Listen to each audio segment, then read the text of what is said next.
Ladies and gentlemen, and non-binary pals as well, welcome back to week 2 of the NECC Collegiate Championship. And oh my lord, I'm Muhcreedy. Joining me today is Binkkz, and we have such a game coming up for you today, don't we?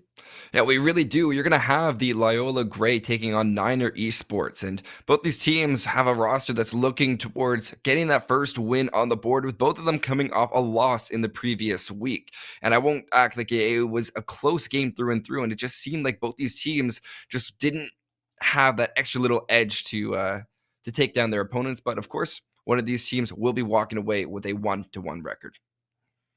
Yeah, exactly. Both of these teams now, they are looking to improve and build upon what happened last week. Okay, it didn't go the best way, but that now is the time to learn. This is the start of the season. It's time to make some of these mistakes, time to get these losses out of the way, find your feet very early on. Now, looking at these rosters, I mean, Binkkz, I'm feeling kind of hungry. I mean, there's a lot of food involved in both teams here, aren't there? Yeah, we got drip dairy, saucy meatball. Tell me some of these other ones: waffles, yogurt, donut, lazy Yeah, ice. man. If you just feel like eating ice, which I'm hungry enough I that I, I I could think I would. I could do that at all. Touching ice isn't it for me. But looking towards these maps that we are going to be moving into, I mean, the maps for me, Bink, are where we really see where the teams are mentally. I mean, like you say, they're both coming out of a loss so far. So the maps we have on display don't really surprise me. These are teams that have maybe tried a little something they weren't really comfortable with at the start of the season. So they're starting to rein it back in just a little bit, aren't they? Yeah, I think really important early season is to have your comfort picks. I think everyone's default, at least in the collegiate scene, we've always felt that Clubhouse, Oregon.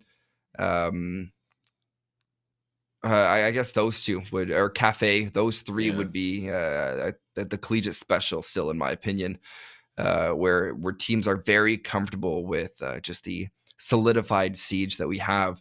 But we also have Border coming up, which I think is an interesting little twist where it's still a DLC, a year one map, I think I could call it.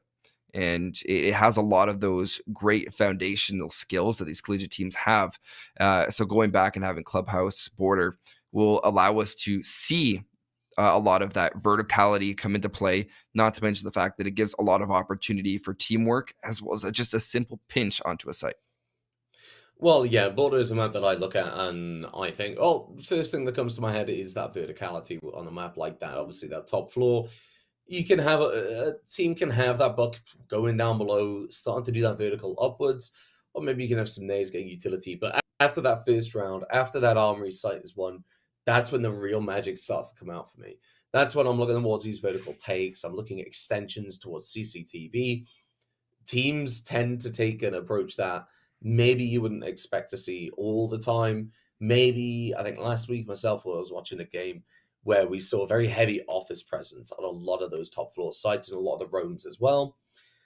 Looking at Border though, that is our second map. So Oregon's going to be kicking things off, and Binkkz, Oregon is, like you say, it's a little bit of bread and butter. You know what you're going into. You know exactly what to expect. It's been played 1,000 times to death. How many more ways can we play it? That's exactly the point that teams like to bring it out for.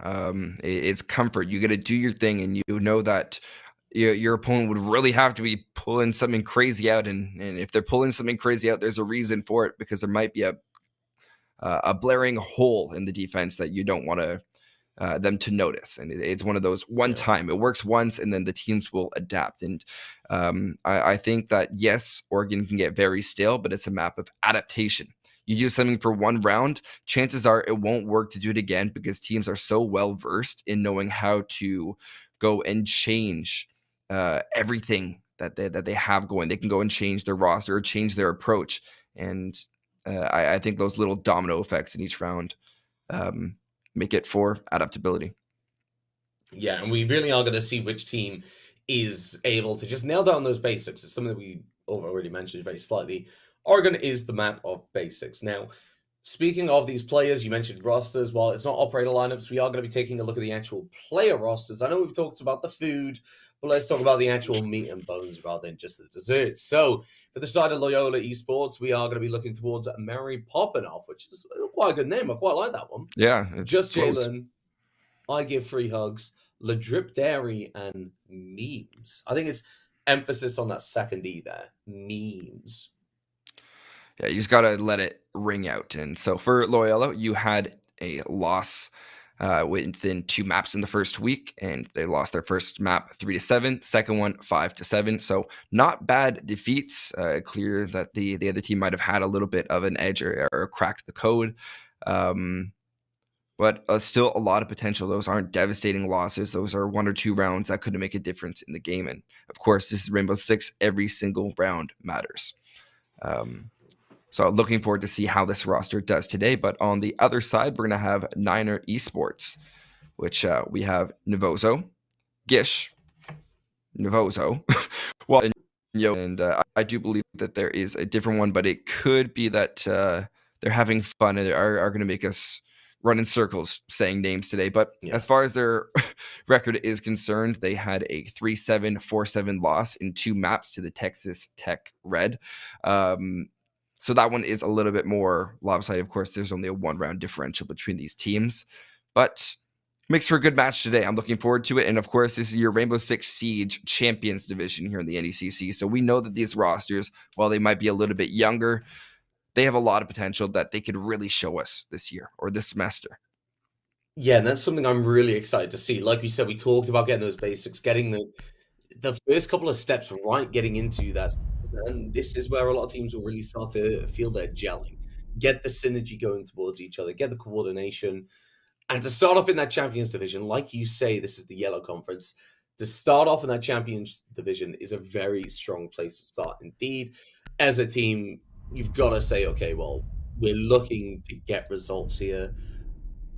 And as a team going into the season, you'd say, right, well, first week didn't go very well. Let's nail it down.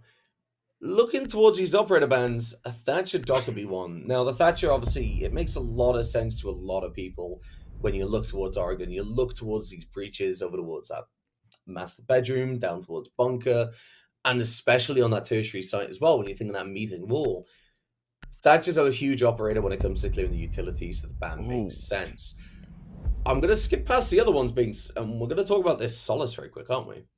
Yeah. Mira's an understandable ban here, but Solace going, that's like your advanced pulse. You can go and get all that drone information early on and hunt it down. And you're going to see that Mute's going to be taken to have to take over that Solace role in a sense. But I also want to talk about both Zami and Frenvir both avoiding the ban phase. I felt, I know the Mira took that position, but it feels very weird to have both of them escaping. And yes, those 2 bans are good. It's just very much out of the ordinary, where I feel we're going to be able to get a little bit more layers of complexity here in Oregon. Yeah, I mean, we've seen Fenrir and Azami get banned out quite heavily, actually. Because these operators, like you say, there's a lot of utility. They can force players into very difficult angles, very difficult situations. And if you can have those 2 operators work together in a very, very closely, these Fenrir gadgets can make life absolute hell for an attacking team, and the defenders, you really stack the cards against your opponent. Starting things off, we're looking towards this top floor. No real weird ace in the hole operators coming through. We're seeing a pretty standard lineup. You have your ADS, you have Denial. The Legion and the Azami are the 2 that I'm really looking forward to. The Azami can make that deployable cover. Yes, it is soft, but you waste utility to get it. So there's always that little bit of cost and reward when you use this utility, especially with that Azami, like we said. Put the attackers in difficult positions, waste their utility. That's where you capitalize. Early round, as far as the Loyola Grey go, not too out of a lineup. Interesting to see both the Lion and Jackal being utilized. You have a good 10 out of 10 drone economy escaping that preparation phase. This sets up your end game, where if you're able to get all these roams dispatched, and I'd say optimistically you're looking to have it done before 1:30 remaining in the round. So that means that in under a minute, you're looking to have a lot more control. And this is a bit slower from the Loyola Greys. They start to make their way in. And I love these zombie barricades. It's very well set up, and you can see the Jaeger ADS also accompanying it. If the attacking team of Loyola Grey aren't able to get into the actual master bedroom area, I am very fearful that through the lack of roam clear, they will not actually have the time to disperse of all this utility, or what will most likely happen is you have a pressure from a completely different area, and that's what we're seeing over in Big Tower. Yeah, when you look towards this top floor site, you really need to have that two-pronged attack. Those players over towards that armory side, they are applying that pressure. They are making these defenders look towards them. However, Waffles just applied a little bit of a squeeze over towards that tower side, and in doing so, Memes suddenly has to be a lot more careful. That second side of the attack is taking a little bit of pressure. Now Waffles able to get the impact nade. Will take out just Jalen and kick things off in this round so far. The Jackal off the board, the operator that could really deal with that room clear, which is a key thing you highlighted, Binkkz. Yeah, it's great use of the Legion, and there's the fact of you can't push an angle like that when you have just absolutely insane utility. It's been a sea of orange, but Memes looking to use that blue to calm down the fire that is NECC Esports this round. Minute remaining, Mary popping off, still trying to get that last minute information as the assault comes from Big Tower. Memes with 2 on the round, down goes Gish getting shot up. Has to go and hold for the long angle. But what's this? There's a nitro cell being tossed, not to mention a flame coming down below from Waffles, slowly starting to make their way up. While Mary popping off is watching, waiting for the air jab to notify them, but nope, Waffles has decided otherwise, rotating all the way back towards White Stairs from Big Tower. Waiting for the right time to pounce. 26 seconds, flash grenade going out. They have to make an impact. They have to push in from these Big Tower stairs, but there's so many angles to be watching. You push for one, you're going to be shot out from the other. This is where teammates come in very, very clutch. That's a huge kill, but there's those Legion boom mines. There's a triple kill for Waffles, looking for 4. Can they find it? Spraying out, Mary popping off, down to a tiny bit of HP, but it's going to be Yogurt with a great headshot to just be the nail in the coffin. As NECC goes down and Loyola goes up. Yes, taking that first round will be the defensive side. I think Waffles clearly there in that round for me was that decisive factor. Like you said, going from Big Tower all the way to White Stairs, that was a journey they made a couple of times. They were able to get in. They were able to put that pressure, make those attackers turn their eyes away, and then just run away. They didn't commit to anything. They didn't overpeak. They ran away, gave it a bit of time. Okay, they're starting to push. So they ran back over, applied that pressure again, made sure they were spotted, and just pulled away. What happened then was you really saw it just kind of snowball into the end of that round. The time started wasting down because the Nomad had to pay attention over towards that swamp area. The attackers then suddenly they didn't have all guns firing, and you could see that in that attic area, the game really slowed down from the attack. I'm very happy with how I saw that being played out. Waffles rotated back at the right time, and then as soon as information was going through, the defenders were active upon it. One player got taken down on the mute. Suddenly the swing was coming through again from Waffles to try and capitalize upon that. Moving down to the bottom floor, I think the roam play is something I really, really want to see, especially coming out from Gish. But with the operators on the board, we might see a little bit more of a bunker, a little bit more commitment to this elbow hold. 10 seconds to insertion. Yeah, interesting to see how the Grey will actually maneuver themselves into a position to take care of this. And I think the drip on Flores is going to be a very important operator to take a look at, especially considering that there's no mute taken on the board for NECC, so that's going to be free reign for these RC or Tiro drones. And yeah, you called it. Although there's a lot of emphasis, they are easily able to just send things in. And there's the first Flores drone going to make a hole right towards electrical.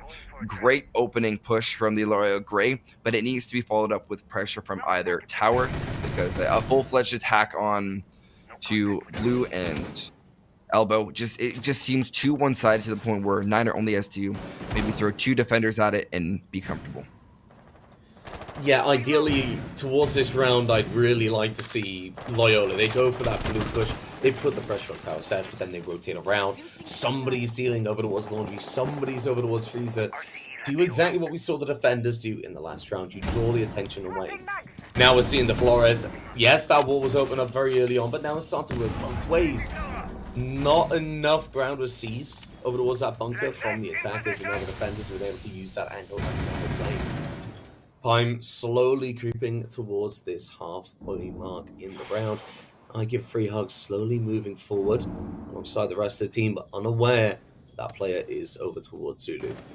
Gently feeling out over towards Laundry. The flank watch is in place. They can be able to find something here, but not without giving away their position. This Azami Gate is going to ruin everything, but Yoga's going to be able to find that kill onto Drip. Takes out the player on North Stairs, where there might be a second. That second hasn't pushed just yet. Speaking of seconds, ticking down bit by bit. More lines of sight are opened up for the defenders. Yoga's position is given away. They do try and do a little bit of damage, but it isn't enough. I give free hacks, tries to bait out the peak, is able to get a bit of damage down, but doesn't find that kill. 1 minute left, and four attackers still on the board. It's going to be a bloodbath. Make that 3 as Jalen goes down. Free hugs from Stairs will be able to collect onto their kill. 2-4. There's that flank you were talking about. The roam that was not cleared out. Waffle still wreaking havoc on that main floor. And it's all left up to Memes on the ace, stuck outside blue bunker. Case in hand, 4 defenders to find. Can they make some magic happen? Looking in towards blue. They have information that there could be a defender lurking upstairs, but that's not what they need to worry about. Looking in, they're going to be able to try to find one. Nope, it's going to be a quick spray as Niner easily able to take that round from just holding their angles and using the holes that the attackers made against them. Yeah, in that round, we really need to see a little bit more capitalization upon what Loyola were doing. They were doing all the right steps. They were taking all the right positions. But they made these lines of sight for the defenders. I mean, you look towards bunker, that Flores drone came through. Anybody trying to play an E-box, they'd be pushed out. The attackers then would have that opportunity to move into bunker. They would have the opportunity to press the attack and try and deal with elbow. But they started to slow down a little bit too much. They had all the right pieces in the right place, but for me, I feel like they slowed down and gave the defenders a little bit too much freedom to get comfortable, a little bit too much freedom to start say, well, they're coming from here, how are we going to adapt, how are we going to deal with this? And that's something you highlighted earlier. Neither Esports are having the opportunity to adapt mid-round, whereas Loyola Gray, moving forward, I think they need to really look at how they shut that down. As we move towards a tertiary bomb site, I think this will be the perfect time for us to really see the depth of both these squads. And I think it's also important to mention how defender-sided Oregon can be, where Niners almost expected to be winning those first 2 rounds in your primary bomb sites. It's on this tertiary bomb site that the Loyola Gray really have to step up and make sure that their presence is known in this matchup. Going up 3-0 is a very comfortable thing, and it can almost lead to a 5-1 split. And that's, yep, even just saying 5-1 split, it's a scary thing to think about on Oregon, because even switching towards the defensive end, it makes it a lot more dangerous, a lot more difficult. And I think a good adaptation is definitely this twitch, because you can see how much utility this tiny drone is just wreaking havoc on the Niner Esports defense. Yeah, one of the key things that we saw on the Niner Esports defense was the utility was all in the right place. Loyola struggled dealing with it very quickly, so the twitch coming in, being able to just pick it apart before these key positions, these key times in the round come through, that might be massive. Like you say, that 5-1 split is terrifying. This is a must-win round for Loyola Gray. If they lose this, like you say, that's a 3-0 scoreline. They suddenly have to go back to the top and bottom side. That's going to be very difficult, but Yoga taking a little bit of damage from this room clear from Jalen and Mary popping off might be a little something that the attackers need here. Yoga getting very comfortable, goes to the peak, is able to find Jalen, looks for his second one but can't land it just at that key second. Support from their teammate has arrived, but at the moment it's going to be the guns from Navozo taking out Memes. I can't say, I'm just going to say Memes. But halfway in this round, and Legit's looking to get that rebound. No answer's been found so far, but there we go. Yoga taking off the board and back onto the Twitch drone. The breach is starting to get open up. And now Loyola, let's see this capitalization. Let's see what you're going to do with the opportunities you created. We really want to see a good use of these amplified scopes, use of this utility to clear it defender by defender, use the fact that you know where they are and they have very little information about you, but that will not be the case It's a fiery storm of orange as Waffles and Gish will pick up their kills to secure a third consecutive round for Niner Esports. And I want to fault Loyola, but they're doing a lot of things right. They're picking up where they need to, but it's just a matter of not finding all these lurking players from Niner who are just collecting off on frag upon frag. Oh, yeah. I mean, Loyola, they're getting all the right pieces in place. They're doing quite well, getting everything set up the way it needs to be. But it's just little things where Niners like inching them out. It's not necessarily Loyola trolling rounds, but Niner are just catching them in little areas that are just tipping the balance. I mean, that roam clear was good. Say that Mozzie kill. Say the drip wasn't able. Not sorry, the drip. Say Yoga got taken down very quickly. Instead of getting that pick, well, that opened up the top floor. That could have been an entirely different round. That vertical could have gone in favor of the attack. Suddenly, the defenders down below didn't feel so confident contesting the rest of the team. It's that key opening pick. It's then those lurkers that are then allowed to stay up on that top floor because Loyola don't have that extra player. It's just little things that really are impacting the outcome of the round. And for a team like Loyola, you can't let that get you down because you're not losing things by a massive margin. There's still very much all to play for. Yeah, we're seeing changes to operator selection, and this is about to be the worst round of drone economy I think we've seen. Oh no, it's just the first one. I thought they lost 2 other ones, but nope. That's the first drone that they might have lost on that preparation phase. So Loyola doing a good job, but I'm scared that I like emphasizing drone economy because it shows potential in a round. It's a good little micro indicator.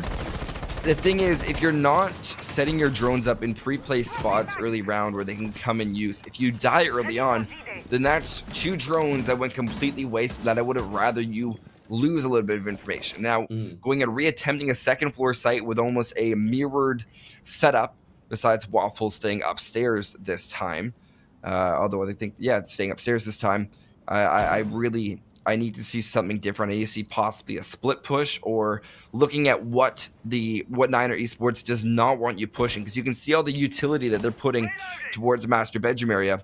Perhaps it might be wise to send one person there to hold an angle to see if they rotate out, and then maybe pressure somewhere else. And then late round, you can go and pressure back in master. Yeah, I mean, I feel like that attic angle can obviously goes both ways, but the further you get into a round, Niner Esports get pushed back more and more. That's when you want to have that possession of that angle. You want to be able to take those gunfights then, because you can cut off those rotates, like you say. You can shut down the attic when it comes to that late push. Now, Navosa's going to take a little bit of damage on the breach. The utility will be taken off, which is the key part by Osa. As Habana opens up that breach, that will force the defender out. And the Nomad air jab's coming down with a massive thing. Remember last time on this side, Waffles was able to just walk around, and that was huge. Right now they're able to do a bit of damage, but not able to find that crucial kill. Instead, the drip's going to be the one that gets taken down by Donut with that beautiful shotgun on the Cade. And still has control of that angle. Will be looking for Mary popping off, but not going to land anything. It's going to be Yoga with the impact, taking down the free hugs. No hugs to the side of Niner Esports today. They've decided they want violence. As Gish is able to pick up another one, down to the 2 versus 5. Memes is able to get one, but Mary popping off has to break it around. They cannot stay on that assault. They know the angles are covered. Where are they going to go, Binkkz? I think it's got to be master bedroom. Yeah, it's been an explosive round for Niner, no denying that. Mary Poppin looking to find a kill inside of server. Waffles looking for 1-2 and won't be able to find it. Beams with a reconciliation frag onto them, and it's now stuck to a 1v3. Donut on a sliver of HP, but if we look earlier on in the round, they've had an explosive impact, as I mentioned, with that C4 downing. I give hugs, and then also almost disabling Mary popping off. And now down to a 1v2, gets hit by the airdrop, knowing there's a defender downstairs, but Gish is able to recover fast enough, secure the headshot, and shut down the 3K of Loyola Esports. It's close rounds, but I really feel as if Niner has a good hold on knowing what angles they have to use. If you go and look at any round, if you want to get into Master, you have to consider what angles are being held by the defenders and how you're going to negate those angles. A lot of teams will say, okay, so we want Master, then we're going to push from master bedroom as well as all the way over in big tower. Then we'll be able to split right back on over and work from armory.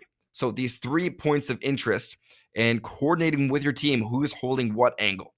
By doing that, it's going to slowly force the defenders to either peek something that they shouldn't, take an unlikely gunfight, or the most likely part, fall back. And with more ground, more place to play with, you're able to open up the angles that you want. So it's always a means to an end. Why am I taking this room? A means to an end of getting towards sight. And that's just the strategic layering that is Siege. Yeah, and it's something that, like we said, is just ingrained into how a lot of teams play. But I think the difference between good teams and great teams is knowing, obviously, what Attackers to need to do, locate and but then defuse why as you're many doing bombs it as as they well. can. Like you say, why are everyone knows you're gonna have that split push, but why is that split push? Everyone knows armor needs to be taken, but why does armor need to be taken? What's the means to the end here? Heading down to this bottom floor at that 4-0 mark in favor of Niner Esports. This is where Loyola need to. I'm hearing a little bit of alarm bells going out on the side of Loyola. This is where, okay, this is their map pick. They've only got a couple of rounds, and then they need to excel on their defense. 10 seconds left. They can still get those 2 rounds on the attack, and yeah, it'll still be classed as 5 seconds left. a strong, well, not necessarily a strong, but not a game over side for them on the Attackers attack. must locate and defuse But there's a the lot of bomb. pressure then. Niner, they're starting to hit their stride. They're starting to feel comfortable. Loyola really need this round to keep themselves mentally in it. Like you say, that 5-1 scoreline, it's dangerously close, Binkkz. Yeah, it's hard to think about that one. And right now we can think about the 5-1 scoreline. We could also think about a 6-0 scoreline. And I know that's a very pessimistic way to look at things, but going based on how Niner Esports have been playing this matchup, that is something that is realistic. They're not just playing their own game, they're playing to disable their opponents. And that's something that I have to commend. Still, no mute being taken, so just Jalen. As you can see, these Rotero drones are going to be a very important part to see what utility is being destroyed. By the sounds of it, I want to say that's the wall being destroyed, or the Jaeger ADS is allowing for you to go and clear out the smoke player of Donut at the end of the hall. So it's just a matter of, once again, goal of the day, a means to an end. How are you going to deal with it? And it was to get rid of the utility a little bit early on. Makes getting into blue a lot easier. And just dealing with the second one, I'd have to imagine you're aiming, trying to get to the end of the hallway, get rid of that shield. The thing is, you need to go and have some utility. You have to have maybe a flash, a smoke. And that's going to disable the smoke for a brief second as you go and get that Rotero drone right to where you want it. And thank you, Loyola, because now you have access to blue and they're forced to attempt to reinforce that wall, even when it's a very scary situation. Yeah, Navozo able to find the kill onto I Give Free Hugs. That's going to take down that laundry push. Waffles just spots the drip, but isn't able to find the kill. Habana gets one of their own, and suddenly Loyola great, but very strong at that halfway point in the round. Elbow got taken, but Ebox was open up a very risky position for the attackers. Ooh. And Navozo's going to take control, gets one, looks for the second, finds the diffuser down below. It's all down to Ledrip, and as the pings come out, the position's given away. Mary popping off and Ledrip have to move forward. Suddenly Mary all on their lonesome. Loyola, okay, this is starting to slip away just that little bit. That elbow, it's got to be cleared out before you start looking towards E-Box. If that elbow isn't cleared out and you open up E-Box, you have a much harder time. You have to swing elbow, and they have the lines of sight. But Mary Poppins, speaking of swing, is going to go in. Isn't going to be able to find the player hiding in the corner, as Gish is going to finish things off. And Binkkz, let's talk about what we saw in the round. Loyola, what could have gone differently? I think that blue push, well, they realized and adapted to having to dump some utility in a bit sooner. And I think not taking such a firm control. The moment we had Navozo swing out and collect onto their third on the round, I think that's when we really noticed that, oh, okay, we thought they had control. They did not. It's a matter of holding what you feel is necessary. We had a good split push, and it's a matter of when you don't have someone watching your angles and working with you, it's so difficult to know where those defenders are going to be sitting. Loyola's not out of this yet. I think it's still very possible that they can come back from it, but I have to admit to being a little bit worried at just a small breakdown of communication, that late round play where Niners still has that mobility that they're not accounting for. Yeah. Okay, well, looking towards the tertiary site again. Last time that we saw this site, we saw that roam clear. It didn't go the way of Loyola, but there very much is the potential for it. One operator that's really going to make that a difficult time is when you pointed out in the ban phase, making it through. It's been Fenrir. Now, for those of you who may not know, with Fenrir, those gadgets, 3 active at a time, you put down 5. When you step into those areas, the fog of war descends. There's an AoE effect. There's smoke. You really struggle to see anything beyond you. And when you have a very aggressive team that are hitting their shots, like Niner are so far, when you think about Navoso, you think about Waffles and Donut, these are players that on their own will get aggressive, will go for the swing. Fenrir is an operator that is very, very deadly. I might even say expect to see it in the ban phase, maybe on border. But yeah. We'll have to yet see Loyola going to start making that move. Yeah, I can't remember who made... Oh, we can see the bans up there. But it was Loyola that got rid of the mirror, and that kind of... It was very much Loyola saying that they are going to be allowing for Fenrir to most likely make it in, or a zombie. So interesting to see that early gun confrontations up on the attic and second floor. This is something that Niner doesn't necessarily need to hold, but it will benefit them very much to clear it out early on. It's Niner need to fall back, essentially is what I'm saying. You don't need to hold this. Yeah, by playing up on this top floor, you set the precedent. The drop daily is going to find the first gun onto Waffles, and Yogurt looks for an answer. Does a lot of damage, but doesn't find that one little shot. But now the whole side of Loyola know that roam clear needs to come through, and the full team is committing to it. The drones are going through the information, like you say. Still 6 drones on the board. The flashbangs go through, but Navoso is able to find one to help out Yoga. Yoga gets it down onto Ledrip and has to get that reload. Suddenly, it's all down to Navoso and Yoga to shut down the momentum of this push. They can stop players getting into kids, and Yoga's going to be the one to do that. Looks for a second, can't find memes as they do get the kill. Gish finds another one. Suddenly 2 versus 3.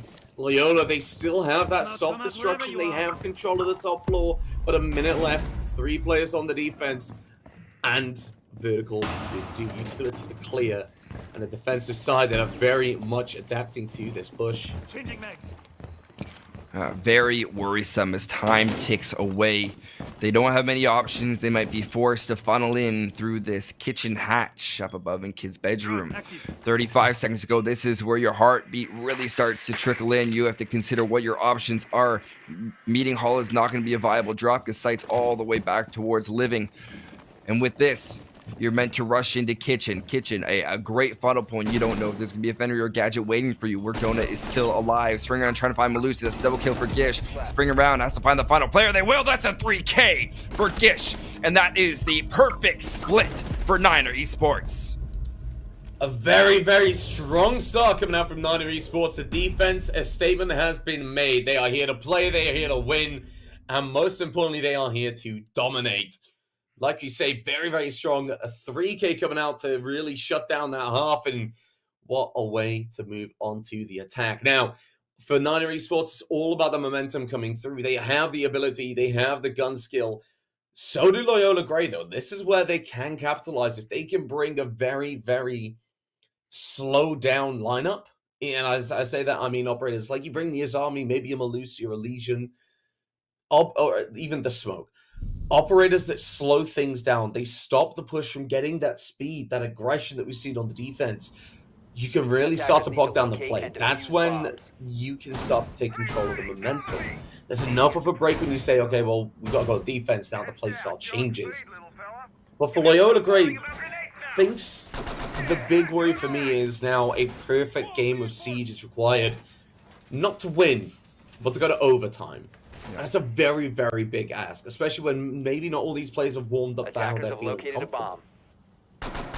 Yeah, looking towards the scoreboard, we have some players like Memes, who has done a great job, 6-6.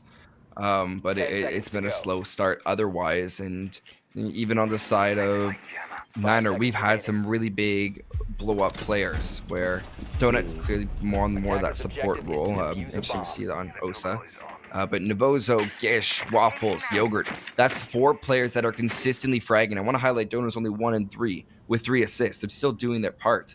And that's the difference. Even if it's one fragger, that having 4 of them ready to go and all working together will always make a difference. Because 2 guns on that one high level gunner, most of the time, that still will result in those 2 players not making out of it, but at least one of them.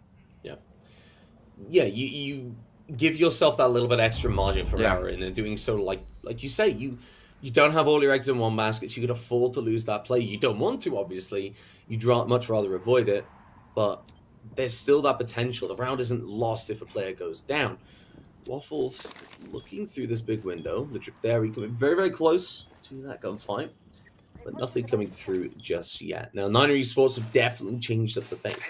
They've slowed things down. They're getting these drones in. They're getting the information.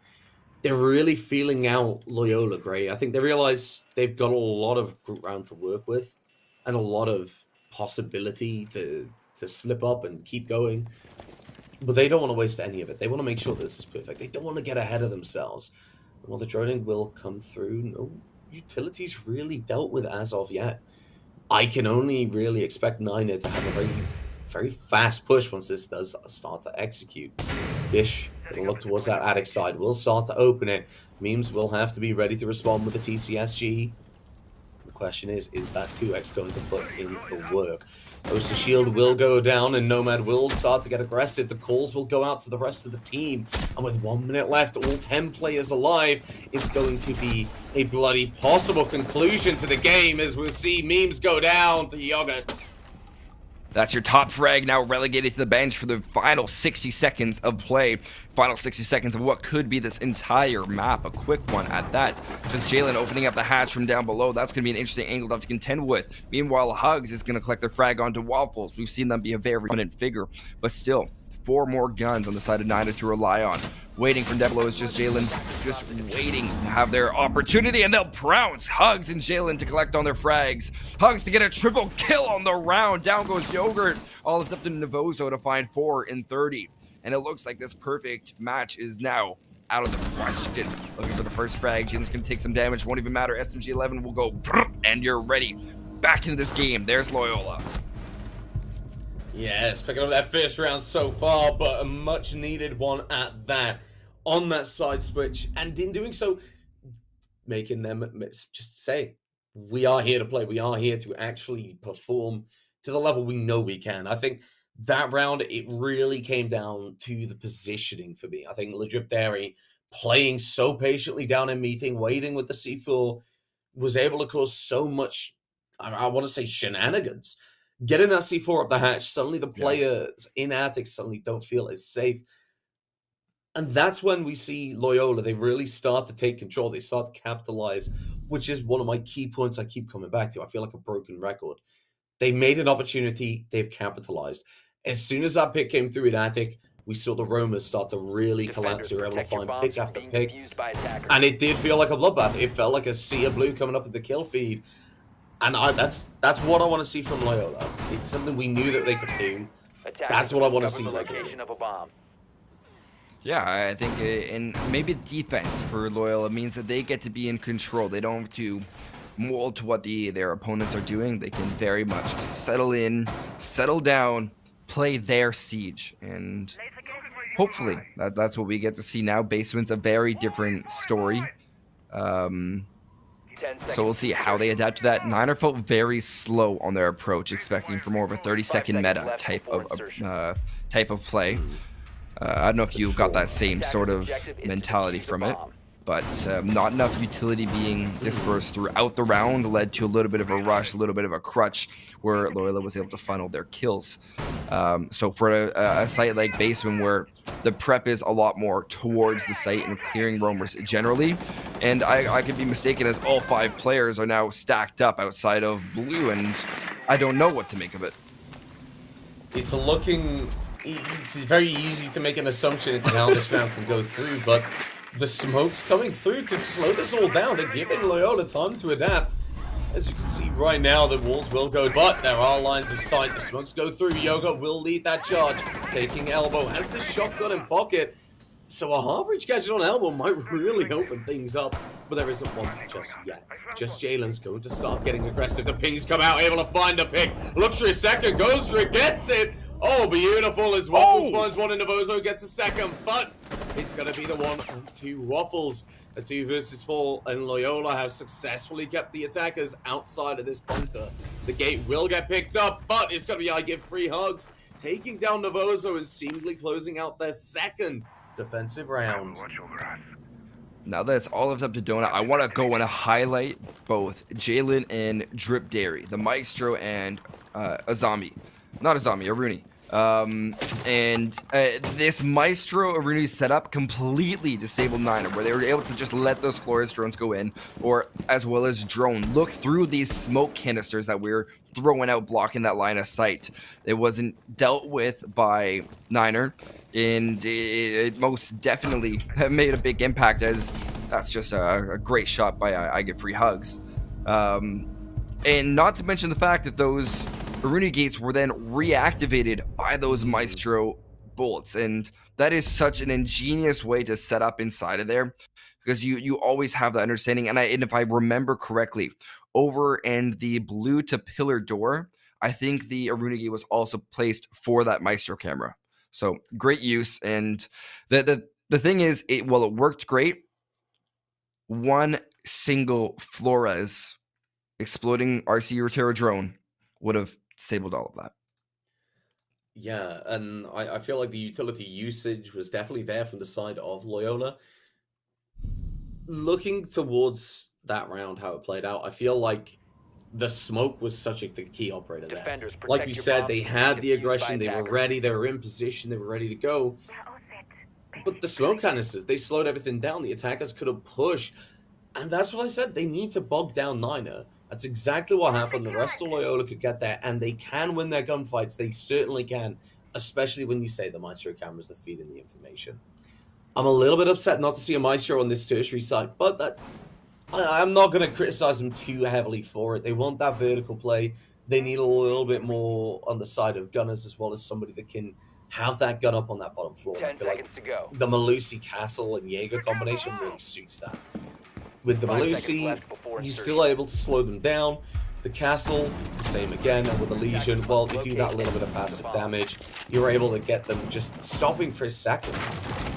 I feel like the lineups on the defense are definitely a lot more thought out and targeted towards Niner than we saw on the attack. Yeah, defenses, I mean, you can very much prep for your opponent on how they attack, where your attack is a lot more mendable, which is a very interesting part that I like about Siege. And great to use these bulletproof cameras also playing a very significant role. So lots of different options here for Niner. I have been a little bit concerned looking at their attack so far, because it's been like last round it was a 5-stack, and now just early round is seemed to be nice and calm. And there you go, memes will honestly just quiet up right there as they just popping off, and that's a 5-3 favoring Loyola as they've read completely into Niners attack. Yeah, that's C4 taking away the thermite of all operators, the only Harbridge on the side of Niner Esports. They don't have anything else to work with. That site's just become so much more of a fortress than it already was, because they can't get the wall open, they can't get the lines of sight. They're going to have to push Shower, they're going to have to push Kids to get the vertical play, or they're going to have to go through that dreaded dining door. And if they do that, well, then they just submit themselves to the mercy of the Banshees, the Legions, the C4 that's bound to follow in the impacts as well. But as that Lion scan comes through, they go over towards that mini tower. Gish takes a little bit of damage, Donut follows. They don't really stick around too long. They make themselves known, and they decide to go for the rotate. The vertical play here, they still have the Rams, at least. I think that's the big thing to take away. They have the opportunity for the soft breach alongside the util destroyer of Sophia. If they open attic now, this could be a little bit chaotic as they go to the peak. But like we saw on the other side, on the flip side, the Romas, they've just backed up. They don't have to contest. As Legion looks for the gunfights, just Jalen can play it safe. Full of drip Daly's going to be the one to find a kill on Gish. The refract does come through, but is it enough? I also want to highlight how many flashbangs we have that have not been utilized in this round to help clear these players out. They've all rotated back 4v2, 36 seconds, which means there is utility still to use, 3 from the Lion and 1 Claymore from that Zofia. Zofia's utility is all but worn out. 25 seconds to go. First flashbang prompted by the drop. E1D still in the pocket of the Lion. Spring around towards the bomb chassis inside of Dining. Not going to be able to find it. Flash now going out, plant by Yogurt will be successful, and tables keep on turning, but nope, it won't matter. Dairy to find Donut, all left up to Yogurt, sliver of HP, spinning around, trying to find the remaining defenders, all towards the far side. Memes goes down, pistol whipped out, gets 1 down, not gonna matter. Down to a 2v0, they're gonna get the revive on their teammate and a defuse on that case. Loyola clawing back 3-6. Yeah, very, very well played from the defense, but the shaky part is that plant did go down. That was the drop of the hatch. I feel like Niner, that's where they might have overcommitted a little bit, especially at the end. They wanted to get these kills. We saw Yogurt picked up that first kill from cover. Great. Just sit there. Maybe move over to the left side and you can catch these players coming in. But I feel like swinging for Swamp just maybe was a little bit too much coming out from the from what was now the defensive side, because they overexposed themselves towards that kitchen door, towards all the defenders wanted to get back, and then they found themselves in a really difficult position when these gunfights did finally come. Overall, though, Loyola Grey, I've got to commend the roaming. They pulled back when they needed to. They got a pick. They backed up. They wasted utility. And I think just the start of the round very much dictated everything. They basically said, okay, well, we've won the round. It's up to you to win it. Like, we can just sit here and wait. You've got to actually work for this now. I feel like that's something they played into very, very well. Well, that's one perfect rotation for the Loyola Grey. Can they do it again? All these sites are going to be reattempted, and Niner will have a second opportunity on each of them to go and say, hey, we do understand what's going on. Drone economy already going the way of Loyola Greys. The Mozzies on the board. 10 seconds to insertion. Yeah, there's a second drone also gone from Niner, and they are attempting to get some pre-placed drones in. I do like this, especially considering the Souls is off the board as their own result. That's 4 Claymores, 3 Flashes, 2 Smokes, and 2 Pocket EMPs. Pretty reasonable secondary utility, and this entire attack just breeds going for a split between attic and master bedroom. Interested to see that happening, and it's a matter of them capitalizing on early kills because Loyola's had the jump on them every step of the way. I feel like Niner, something I've noticed on their attack is they get in position for all these pushes, but they don't actually do the prep for it until they do look for the pushes in. The actual hard breach gets done just a couple of seconds before they push, and it's those couple of seconds that give Loyola a little bit of time to adapt, a little bit of time to realize, oh, they're coming from this position. We need to deal with it. I think getting that hard breach done earlier might give yourself a little bit more ability to catch them unawares, because you can go in whenever you want. You're not dictated by the clock on getting that hard breach done. And the Mozzie here, I give 3 hugs very aggressive. Now the utility will be taken off that wall, and I think your 3 hugs going to take the damage. The util doesn't go, but the Mozzie will. Suddenly Yogurt's freed up a lot more, has to look towards that actual K-Claw to get it off the board, but not before 2 kills have come through. That attic side, a very different story. This Memes is able to take down 2 of the attackers. That's so hard to see because you see Niner creating opportunities like taking out the Mozzie by give 3 hugs early on. There's Memes with their second kill with the TCSG shotgun, just drilling slugs towards the attacker Niner. And with 1:15 to go, Navozo and Waffles are left to pick up the pieces left by their fallen teammates. Lots to be desired. Loyola doing a great job maneuvering around the map. and collecting on those kills in areas that they were expecting. Navozo spraying out. They have the information. They'll capitalize onto Jalen, closing the gap 3-2. Still a good health advantage. I'm almost leading the way of Niner, but this is Rainbow Six Siege. This is a game where one headshot can decide it all. And especially on an operator like Mozzie with that P10 Roni, you're able to spray with a high rate of fire and make a really big difference. Those were my magnets also playing their part in the round, making it so Navozo doesn't have an easy route into sight. A zombie barricades. Utility is stacked up here, Muhcreedy, with 30 seconds to go. There's not many options for Niner. Certainly, those were my magnets, like you say, picking the utility away. They have to push through, but Mew still has that C4 on the board. This could be absolutely huge. You hear the rope for 15 seconds. And Waffles is able to find that first pick. Takes out Eiger, free hugs. The plane can go down from Waffles. But is Mew's going to be able to do it? They aren't able to get it. The pitch comes through, and Niner, from the jaws of defeat, are able to take it back. What the hell just happened? Because I had that on lock for Loyola. I'm at a loss for words too. We had angles being held, but just not close enough. Not watching each other's backs is, I think, the really big thing that we saw there. And Niner capitalizing on the fact that I think the Lonesome Kite in the end was waiting to use that C4, not expecting to have two players rush up towards them. And that definitely was the difference maker, that you took a more active stance in your site rather than being passive and letting your attackers come to you. And I think we saw that by the Moss being split up inside of games, to one player inside of Bunk and another one inside of Kids. It was splitting up your assets a little bit too much when you know and have good information on where your two remaining attackers are coming from. Not to mention the fact that you are playing that Mozzie, you most likely had a drone aware and in the environment to be using. However, I don't know that for certain. I'm not gonna, it's just an option there. But there's your first map going the way of Niner. A little bit more of a fight than they must have been expecting at the half, and I am very happy with how it turned out. That's a 7-3 victory, and a well-earned one.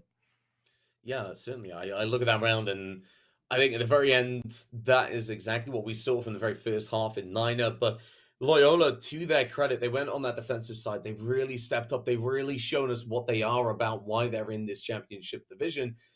But that is not it. That is not all she wrote at the moment. We are going to have a short break before we do look at our second map, which a little bit more divergence to form. We're going to be looking over towards Border. And this is one that really excites me, because that was Loyola's map. What are we going to see from Niner? Well, we're going to have to wait, I'm afraid. So make sure you don't go anywhere. We'll be back very soon. And welcome back to your NECC Rainbow Six Siege Champions Division. We just had a fiery matchup over on Oregon, Niner Esports and Loyola Gray. And I'm really happy, because it looked like it was going to be a blowout early on, with Niner failing to drop a single defensive round. But then we still had a singular perfect rotation from the Loyola Gray when they got around to defense. So really interested to see how things are shaping up before we go to our next map of Border. And we actually have a nice little map video that we can show you, so you have a good idea of how things are going. Yeah, so that first map that you can see on there is Oregon. We see a lot of these newer, more convoluted maps going out very quickly, like Nighthaven and Consulate. But Oregon, the meat and bones of Rainbow Six Siege. I mean, a lot of teams know how to play it. Most teams in a competitive setting should know. I feel like you say, it was a very strong start from Niner, but Loyola, they really stepped up and shown what they're about. Moving into Border, I feel like they can keep this energy going on that defensive side. This is a map where you can set the pace completely as a defender, but as an attacker, you can also really contest it. A strong attacking side can do massive. Yeah, and I think that's something that we're really interested in seeing. We'll be getting right into Border shortly, and defense is going to be going the way of Loyola. And so should Niner have a great half on attack, then that means that we could easily see that they still fail to drop a crazy stat to go off of. But alas, we still have an entire match ahead of us. And any operator bans that you think we could easily be seeing? I can expect to see that Fenrir, or maybe I can see the Solace coming through on this one as well, actually, because yeah, as I talked about before, the verticality is massive. also going to be taken off board very quickly. And that's not one that surprises me. I think about that top floor. Yeah, it's a matter of wanting to clear and section things off as your own as an attacker and not wanting to have any pressure or contention from your defensive counterparts. So Osa is a very reasonable ban. The other one I might expect to see a hard breach or the Thatcher. In this case, it's going to be that same Thatcher type role in the form of Flores. And that's no surprise. We saw both these teams take it, and Loyola did indeed do a good job of scaring at least Niner Esports when they were on defense with their Rotero drone. But here we saw Niner go for the Souls ban last round, acting the Fenrir of not wanting to deal with it. But Souls again, even with Fenrir left unbanned, I think we should probably mention that we only saw one or two rounds of play. Yeah, that was a huge round that we did see as Army's going to round things out there, and something you talked about last time, another key operator, but that Fenrir, it didn't really get as much playtime as we thought it might, and when it did come out, it did feel a little bit muted. It still had that effect, but it didn't have a dominating effect. I don't feel like Niner really decided that because they had it, they were going to utilize it and get very aggressive with it. I feel like they just used it as a warning system to just back up and play safer. If you can think back to when Mira was constantly being banned, when you didn't have any of these other operators in the game, the one time that you see Mira go left unbanned, the teams were not prepared. Even up in professional, they would still not be taking that Mira because they typically did not have that Mira set up ready to go. They didn't have it fully fleshed out. And I think that's what we're seeing with Fenrir, where all these games that you're playing, even in ranked and in your competitive lobbies and your scrims, this operator is being left unbanned, and that's resulting in, being left banned, and that's resulting when they actually do escape the ban phase, not being taken nearly as much as you would, say, if there was no ban phase.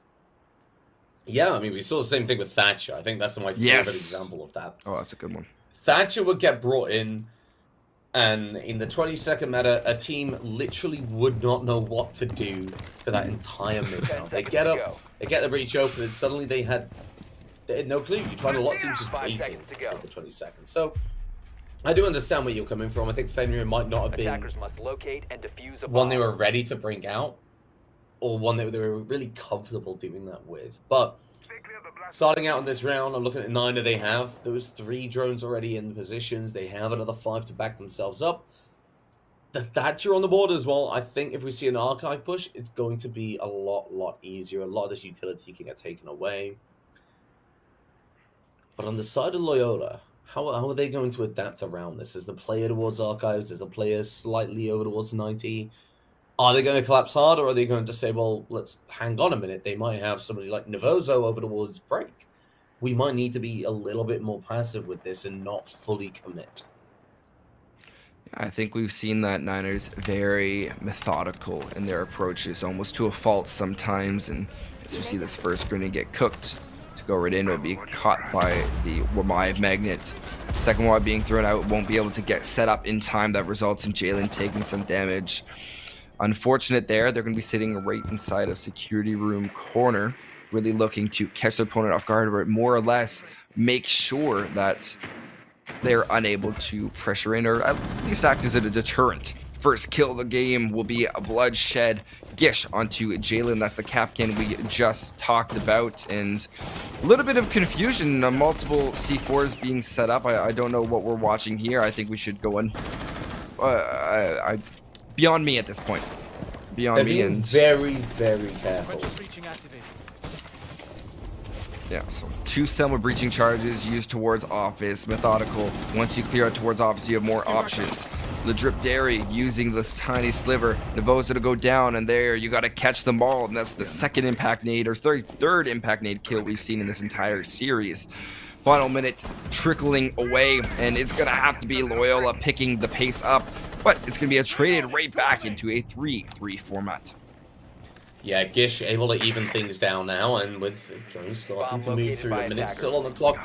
Things aren't over for Niner. They don't have to fully commit right now, but they really need to get the wheels in motion. That's going to happen with this Arbridge, with this Thatcher Ace combo. And now the defender's starting to really lock in, aware that this push has got to come over towards Archives. and they're going to have to deal with it. They're going to have to get up close. They're going to have to get brutal if they want to win this round. That player over towards 90, Legendary, is going to have to try and keep that control. Otherwise, things might just start to slip away.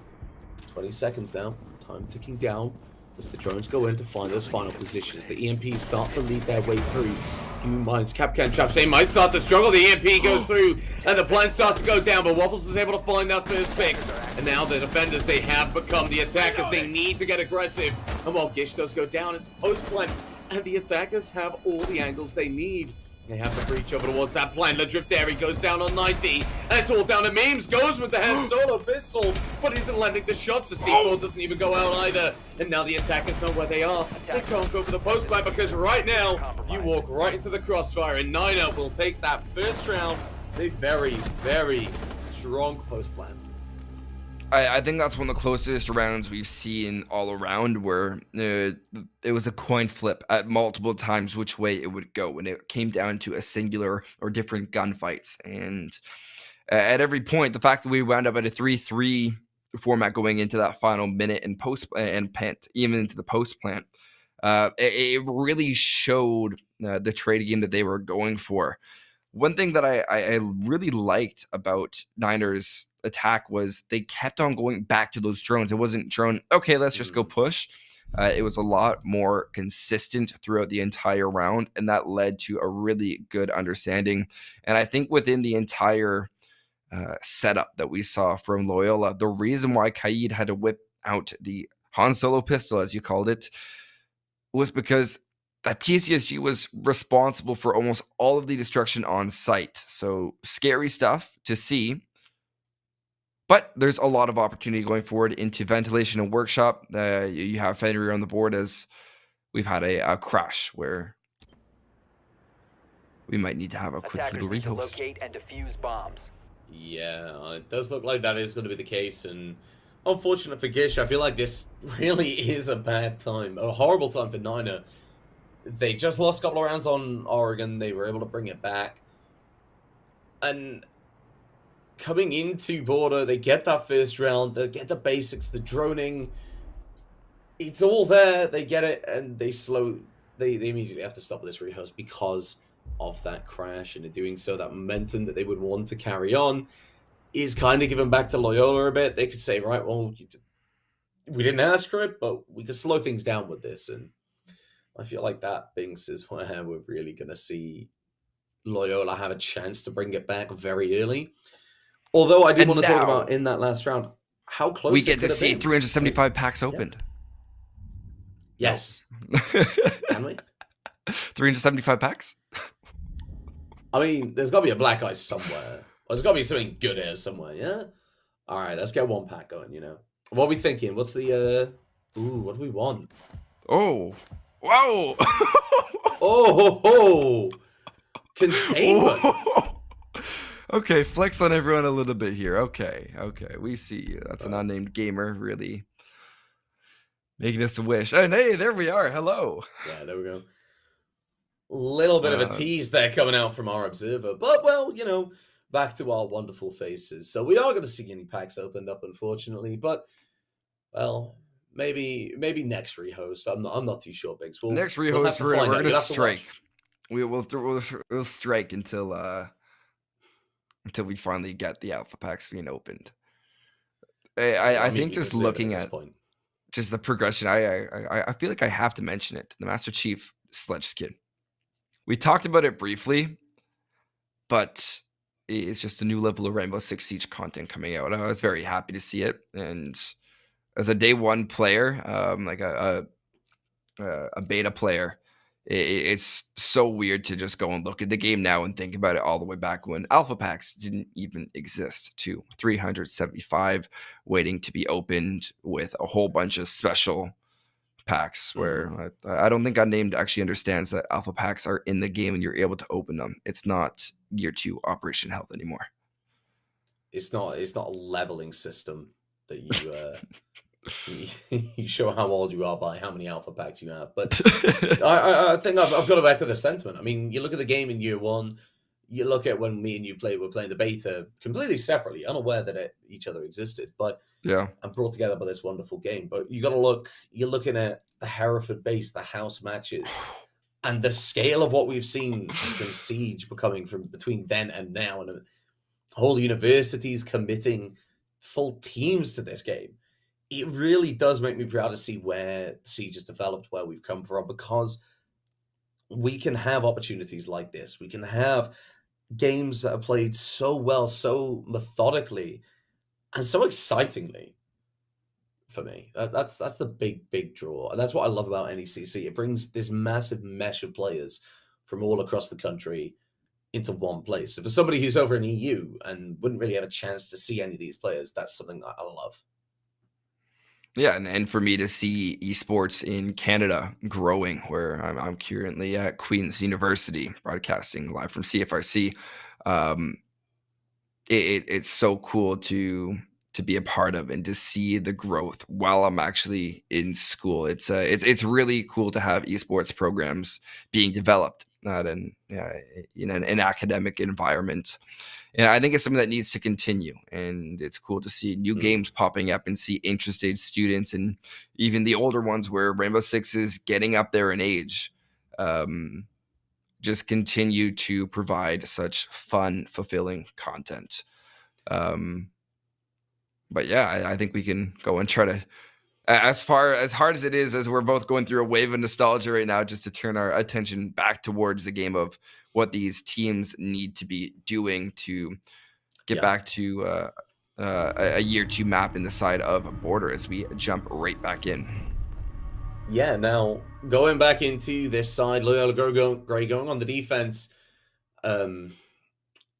Well, yeah, they aren't that is the actually wrong around. score. There's a bit of an error on our side, and we do apologize. But going into this round, let's talk about what could have resulted in this scoreline. I feel like when we came to the mid part of that round, we saw the 90 player get a little bit aggressive, and that might have been the beginning of the end, where we saw the Drip Dairy start to get aggressive, start to just push what they could get away with just that little bit too much. And in doing so, gave away that 3 versus 3 advantage because you have the time on your side. That is that 6th defender. So you got to think 3 versus 3, well, time's there as well. So attackers need to locate and defuse as many in bombs as doing they that can. and getting that aggressive, they did start to give it away. They did start to slip, and then Niner had the coordination in the round. Yeah, I think they did a good job of talking, and it does show a lot of opportunity going in. Hey, there's the Master Chief. So where's skin the that alpha you're pack? talking about? We were told we were getting feel an like alpha pack. And We were told abandon the match. If Yeah, there's but a we timer are- that we have to wait for, then perhaps. But we shall see. 1 minute. Yeah. That's enough time for an alpha pack. 100%. We need, Yeah, we let's need get to see this one alpha alpha pack. Right, Binkkz. Yeah, I what wanna- are we I wanna getting? see this alpha What pack. color? It's got to be the alpha Oh. pack. We got to go OG. We got to go OG. It's OG, gotta be an actual OG, alpha OG. pack. Even though it might be the Oh. most disappointing one, let's see this OG. I'm waiting for ice. Give on a it. P9. Oh, disappointment. Nope, top tier, Maui. There we go. That's fire. Top tier. That's skin. it, man. Equipped That's to all I all. need. Equipped to all. Yeah. Now, as wonderful as that was, we are going to bring it back to our faces, where we are going to talk a little bit more about this next round. So, Loyola, they have the opportunity to go back to Archive Armory. What are the steps that they're going to need to take? I mean, obviously, they do have the potential. They do have the ability. What went wrong, and how are they going to fix it moving forward? As far as loaded what went question, I know. wrong. Yeah. Okay. So let's look at, once you have the information that you knew that they're going to be coming from the office area, you could see that from the utility usage early on. The next thing that I'd be really concerned about is looking at what utility, and as an IGL on the defensive end, I'd be asking, what utility do I have available to me to disperse this attack? So of course you had the 1 mine magnets early on, And then later in the round, that's an IGL's almost role to be calling, do we have a C4, looking at your operators and knowing what is in your lineup to be using to call, all right, I know you only have that pistol, get that C4 blown up. And as soon as you toss that C4 out, you don't even need to be looking because you're gun to the wall. You're just trying to find your singular pick. I know we saw an impact kill early on in that round. I think I might have preferred to see those impacts used perhaps to open up those rotates, because then that TCSG late round would have still had it. And that's just a little minute critique. But overall, I want to see cross angles as well as an understanding of when to fall off a site and when to dedicate a retake. Because if you don't have a clear idea of that on your team, that leads to a staggered push. And that's going to be, okay, 1v2, 1v2, 1v2 constantly, rather than having that 2v2 or that 3v2 if you're using your man advantage to close off a player on the other team. So a lot of different options, and it comes down to that little tiny bit of communication. And I feel like slapping this on a t-shirt at this point is to say, pause. What are you doing and why? And if you can always pause a VOD, ask your teammate, what are you doing and why here?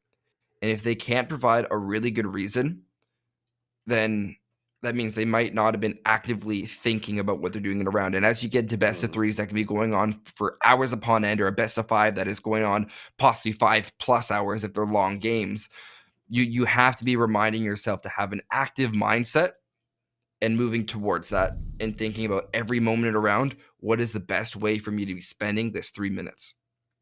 Exactly. And to give all credit to Niner, I feel like in that round they were able to, they did what you said. I mean, they picked their gunfights, they had crossfires, they were able to draw out the defenders Need to locate into and 1 defuse versus as many 2s, bombs as into they these can. very, very one-sided gunfights. And that's what we saw. Memes start to push with the pistol.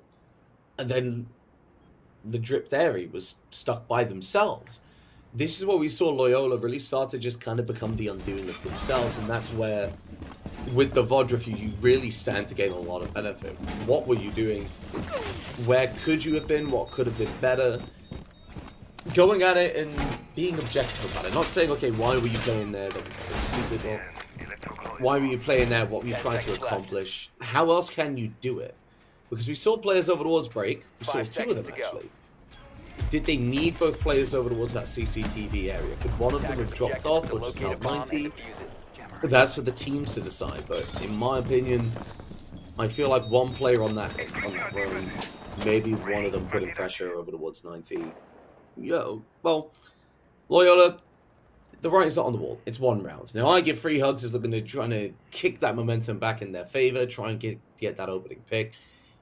Niner aren't going to peek it, but the drip might have an opportunity right now. Able to find that first kill. That Jackal's off the board, and the amount of utility, the information taken away. Well, that is something, isn't it? It's definitely going to make a difference. I give free hugs. Another frag. Down goes the Yogurt. That's Ayana as well as Jackal. That's 2 operators are going to give crazy amount of information towards your team. And with them off the board, it's definitely scary, I would say. But still doable. You have Grim, who recently with the buff can definitely help their team clear out through office. But this comes down to, and it's different for every team, talking about how you want to approach this site. Do you want to group up and play the 3 of us together? Are we going to go 1-1-1 or 2-1? How do you position your players in a 3v5 to best enable yourself to push the site? Yeah, well, I feel like the Grim being brought, it favors a very aggressive team. It favors a team that can get in coordinated, cover the key angles, cover the key gunfights, but Ladrip Dairy is going to take down Gish. By doing so, that hard breach utility is taken away. Suddenly a much more difficult challenge is presented for Niner, as if they want to go through that breach, they've got to deal with that CCTV, something that hasn't been done this round, and something that Loyola have been able to just keep full control of now. So there's a rotate going through, but in 2 versus 2, the Claymore is going to get that kill. Just whittle things down a little bit, but a minute left. They haven't really made any entrances into the building. They're still trying to find their footing and go for this site. Now, Loyola, they've started to adapt. They've started to reposition, haven't they? They definitely have. I like to see that the Aruni made their way into security and CC, but I really like the rotate right back out where they were droned out and using that information. That makes it a very undesirable location for Niner to go and dedicate a lot of utility towards. But with 30 seconds to go, they might not have the option, and they're going to be headed in looking in the wrong areas. Never mind, I stand corrected. They've rotated down to the first floor. This means a metal execute. The drip dairy, that's going to be a 3K on the round, creeping their way up. You know, Waffles is making noise, and you know that drip is waiting to collect onto their frag. Spraying right on around, stuck at the top of stairs, looking towards metal. They will be able to shut them down. 5 seconds to go, no plant opportunity, single sliver of HP, and they'll save the KD, rightfully so. There's Niners back to the drawing board on the most dominant Loyola round seen yet. Yeah, that was exactly what I want to see from Loyola. That was exactly how they needed to play that. They looked at what went wrong in the first round, and they said, okay, well, here's how we're going to play it. Get very aggressive. I mean, those 2 easy picks at the very start, they were the round setters. I mean, we saw what happened when Niner went into the round with 5 players on the board. Loyola were able to just shut that down. The momentum is something I've been on about all game. The opening couple of picks, they find it. They take down a Jackal. That roam clear, the amount of information, the site clearing that you can do with a Jackal, just gone straight away. Followed almost immediately by that second player, suddenly meant that, well, Niner, it was an uphill battle from the very start. They were really, really struggling, and then it just added on and on and on. Loyola, they played it very, very well. They were able to pick out 1v1s, and that's where they won that round, I think. And then the positioning just fell into place around it.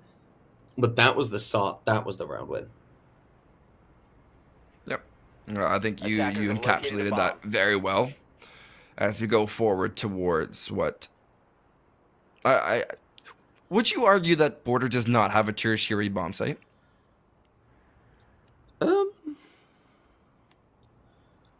I would say the Bathroom Tellers is definitely the way to go alongside Vent Workshop. I don't see many teams favor the Passport, and it does come down to that verticality and how easy it is to lose that building. I mean, there's multiple angles of attack for the attackers. The verticality, as soon as that play is taken away, that fully shifts, and you can get almost full site control as an attacker. That's fair. I feel like each of these sites are very different in how you hold them, almost to the point where it's like a clubhouse where you have CC as well as cache and then basement, where the 3 of those, depending on the team, the tertiary bomb site will very much rotate around. Of course, Armory for Border is very much a mainstay. It's a primary bomb site, but we'll see a lot of fluctuation between teams on their secondary, either being vents or bathroom, which is pretty fun to see. Most of the time it being vents, I feel, in my personal experience, but there is a lot of fluctuation. But going to the operator selection, memes on the role of Mira, lots of trap operators in the form of Thorn, Capcan, and Legion. And that's going to be a case killed. There on goes Yogurt. And great job by Jalen. And staying alive on that Legion is a very pivotal thing to do. But you got the cluster charges that are getting ready to rain down from above. Most important thing on this round is ensuring that fuse gets to where they're going, as well as the buck. Those are 2 operators that, now that Ram is gone, you cannot afford to lose. Yeah, having that Ram on the board would have been massive. 3 boogie drones, they're able to do an amazing amount of soft destruction without overexposing the attacker himself. But Loyola, they have these 2 players on the top floor, the Drip Dairy and Jalen, like you say. They're looking for these opening gunfights. I give free hugs, is going to get that first kill through the vert. And suddenly that buck's taken away. That key player you specifically pointed out is gone. Oh, there's the other one. Means with the C4 is able to find Waffles. What is happening here, Loyola? They just know exactly where to shoot. This just comes down to good information, and even then, it's been gun skill and C4s, almost all explosive being used. Jalen having 2 impact Pokeballs waiting at the ready for the rest of the round. But look at all these traps. You're going to have Thorn set up downstairs. Capcan, EE1D set up on any conceivable barricade. Not to mention Mira, the moment you step in, you're going to be contending with that. This has been a round that Niner has very much prepped for, and even in the lack of any utility denial or throwable denial, it played right into how Niner approached it. and just very crazy. And I don't actually know if we'll be able to get a rehost for that one, as Attackers have we've already recovered had their our diffuser. technical pause. 20 seconds to go. Novozo, Donut, looking to make sure that this is not the 15 first seconds flawless remaining. round of the game. 15 seconds to go. 10 seconds remaining. Looking around, trying to find their frag. 5 seconds left. It's clear the round won't be possible as the castle barricades are there, spraying right out, and it's going to be Novozo to find the headshot, deny the flawless round for the defenders. I'm a little bit taken back from this, and I'm shocked at how prominent that Loyola round was, all from the hands of trap operators.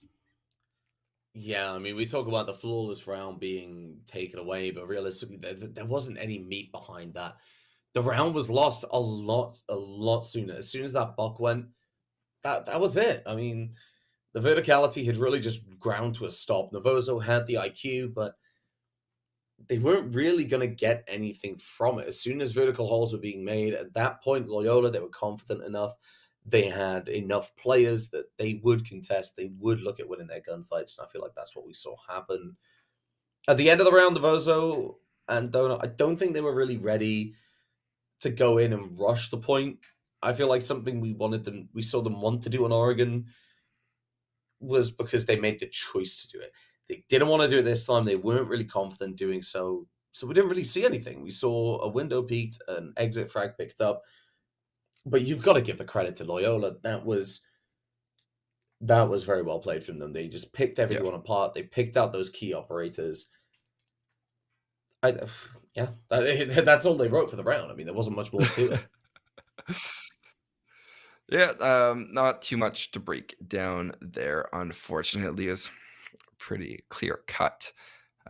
Interested to see what happens now, as that's 2 consecutive rounds won by the defenders, and Binkkz being the, at least what I feel to be the obvious route. I don't think supply and security would be selected in this case. It's still not as viable as we would like it to be. Great for some crazy setups, but not for typical gameplay. That'd be something you pull out in the finals, not in a regular season. And so as we go to Binkkz, I know the very first time that we saw it teased, Fenrir was one of the operators selected by Loyola, but same thing. It's more been gravitationally pulling away from the new operator because potentially there's not enough experience, not enough time knowing how the operator will be set up. And that's no fault of the teams. It's hard to want to dedicate time to an operator that you're not sure you'll be able to play in a match, especially when you have students who have possibly up to 6 courses to worry about. So no surprise there. Yeah, and realistically, it does come down with these operators. How does it fit into the lineup? How does it fit into the play style? And Loyola, I don't think they're a team that would pick a Fenrir and get very aggressive with the swing. As soon as they go off, they're not going to Ferrari peek that door. I don't feel like it's an operator they're going to get a massive amount of benefit from. They might do a little bit better with an operator such as, for example, like a Mozzie, denying that utility. Because Niner, like we said, their info's been there for the most part. But in this game, when they've not had the information control there, that's when they've kind of started to struggle a bit. So a Mozzie or a Mute or something like that would really be able to compound that. And, it stands when you start pushing forward. Now, Niner, this lineup very much screams an archive take to me. And I think they're expecting Loyola to be back up at that top floor. But Loyola can't. They've won it. We could also be seeing a Montaigne plant inside of Vent, but I'm not sure exactly how that would work. It's a very difficult position to get a Monty down planting, especially it's not to mention all of the attacker repick, so it does look like the Montaigne. Yep, is confirmed now. Glaz Ying Gridlock. It looks. I'm calling it right now. I think this could be a windowed smoke plant, hoping to catch their opponents off guard and then using the Montaigne to hold, or even from bathroom into construction, just trying to hold a long angle that they're able to control. but it does look to be a double door. And there's hold on. There's not a single hole in that wall to create a rotate. This could be devastating if emphasized at the right time. Gridlock spray from just Jalen. They'll be able to find one. That's a spray, and that's Donut of all people to lose your Montang. There goes your covered plant. You're gonna have to try to get that down as fast as possible. The bows are spraying into server, trying to find it. Waffles going and being relegated to that plant roll after Montang has fallen. 2 minutes and 10 seconds to go. Make that 40 seconds as the case has been planted. Navozo trickled down. Jalen to collect onto their frag. Even down to a 2v4. Sitting and waiting is not going to be a very good option, but Waffles with that shotgun will be able to find the frag. Jalen with 3 on the round.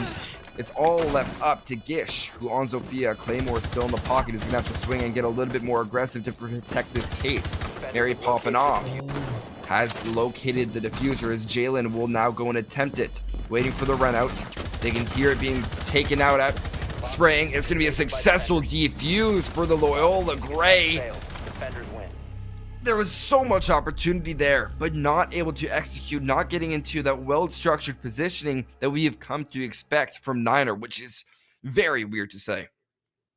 Yeah, I mean, I look at that round, and like you say, there was no real holes in towards that vent site. So, as an attacking lineup, I look towards that site and I say, well, you push in, you get that first gunfight, you didn't win it exactly, but you don't go for the vertical, you don't go for the plant against the wall. Yeah, they weren't able to get it right up against the server door, but they got it in the worst position possible for one person playing on that window for the post plan. Because like we saw, that Valkyrie, the Fenrir, they came around, they played the door, they contested the window. Arini, Jalen was able to just walk around. A huge attempt there from Niner. I mean, they really start to find some headway in that round. As soon as that kill came through on the Monty, they decided, okay, well, you know, screw it, we're going to take this round by the horns. Pushed in, I don't even think they knew that there was a Montang. That was a spray through smoke. That was as much as I hate to say it, a lucky shot, but at the end of the day, you had different routes, you had drones available. You could have gone in through the window, which is so much safer.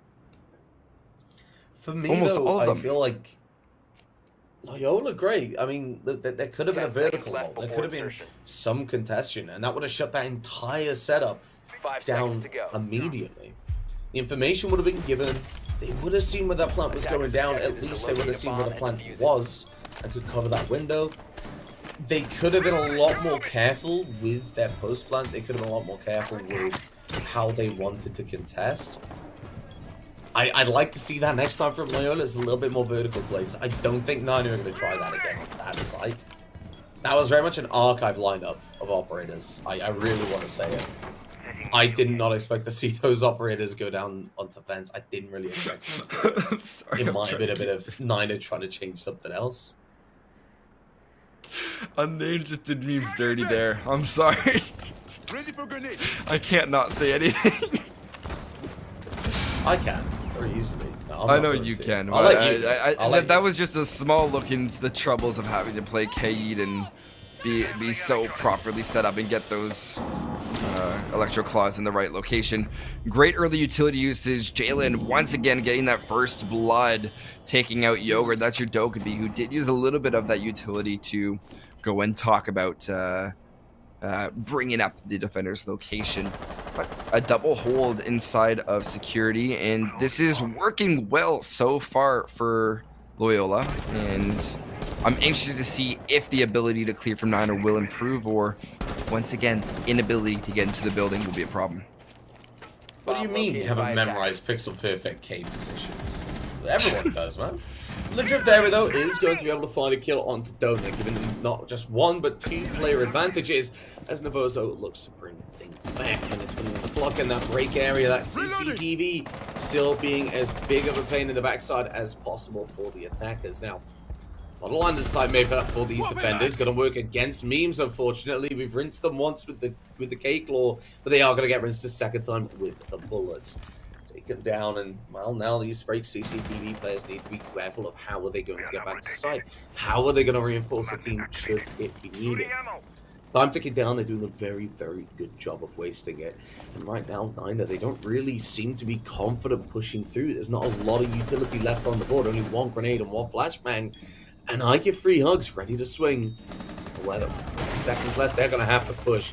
The Vozo's able to find the Drip Dairy. Is that going to be enough to open things up as they start to take control of Beepers? Not right now. We still see this flank watch. The Vozo. But you've got to be looking towards this side. You've got to be pushing with the team. You've got to be able to cut off the office player. Time ticks down. Mary popping off, looking to get on the board. Is he going to be able to do it? Navozo, what a shot coming through. As I give hugs, it's going to fall as well. It's now all down to Jalen. 10 seconds left. This time in the round. And the 3 players push through. The Goomangs still go out. And the pings come through. Jalen Amaru, are you going to be able to get the kill? Finds the IQ, the flank goes down. Finds the pixel. Can't get it. No! Oh! Oh, that is excruciating! Having the pixel but not being able to hit it just from the coverage of the bomb chassis. Niner Esports escaping by a sliver of a second. Very scary round. All the traps in the form of the legions definitely played their part. But that was a round through and through. Niner did a much better job of holding their angles and playing a much more tame game. But it's close. It is a scary situation. And as we go 3-2 into the final round and a half, we're definitely looking to see that can Loyola extend their lead and have a very comfortable 4-2 going into the split? Or will Niner be able to go back, secure that 3-3, and we see them on a very comfortable defense? I feel like I know it's a different map, but it's worth mentioning. Niners yet to drop a defensive round. Yeah, and that's something they will be looking to continue. They will not be wanting to drop that record so far.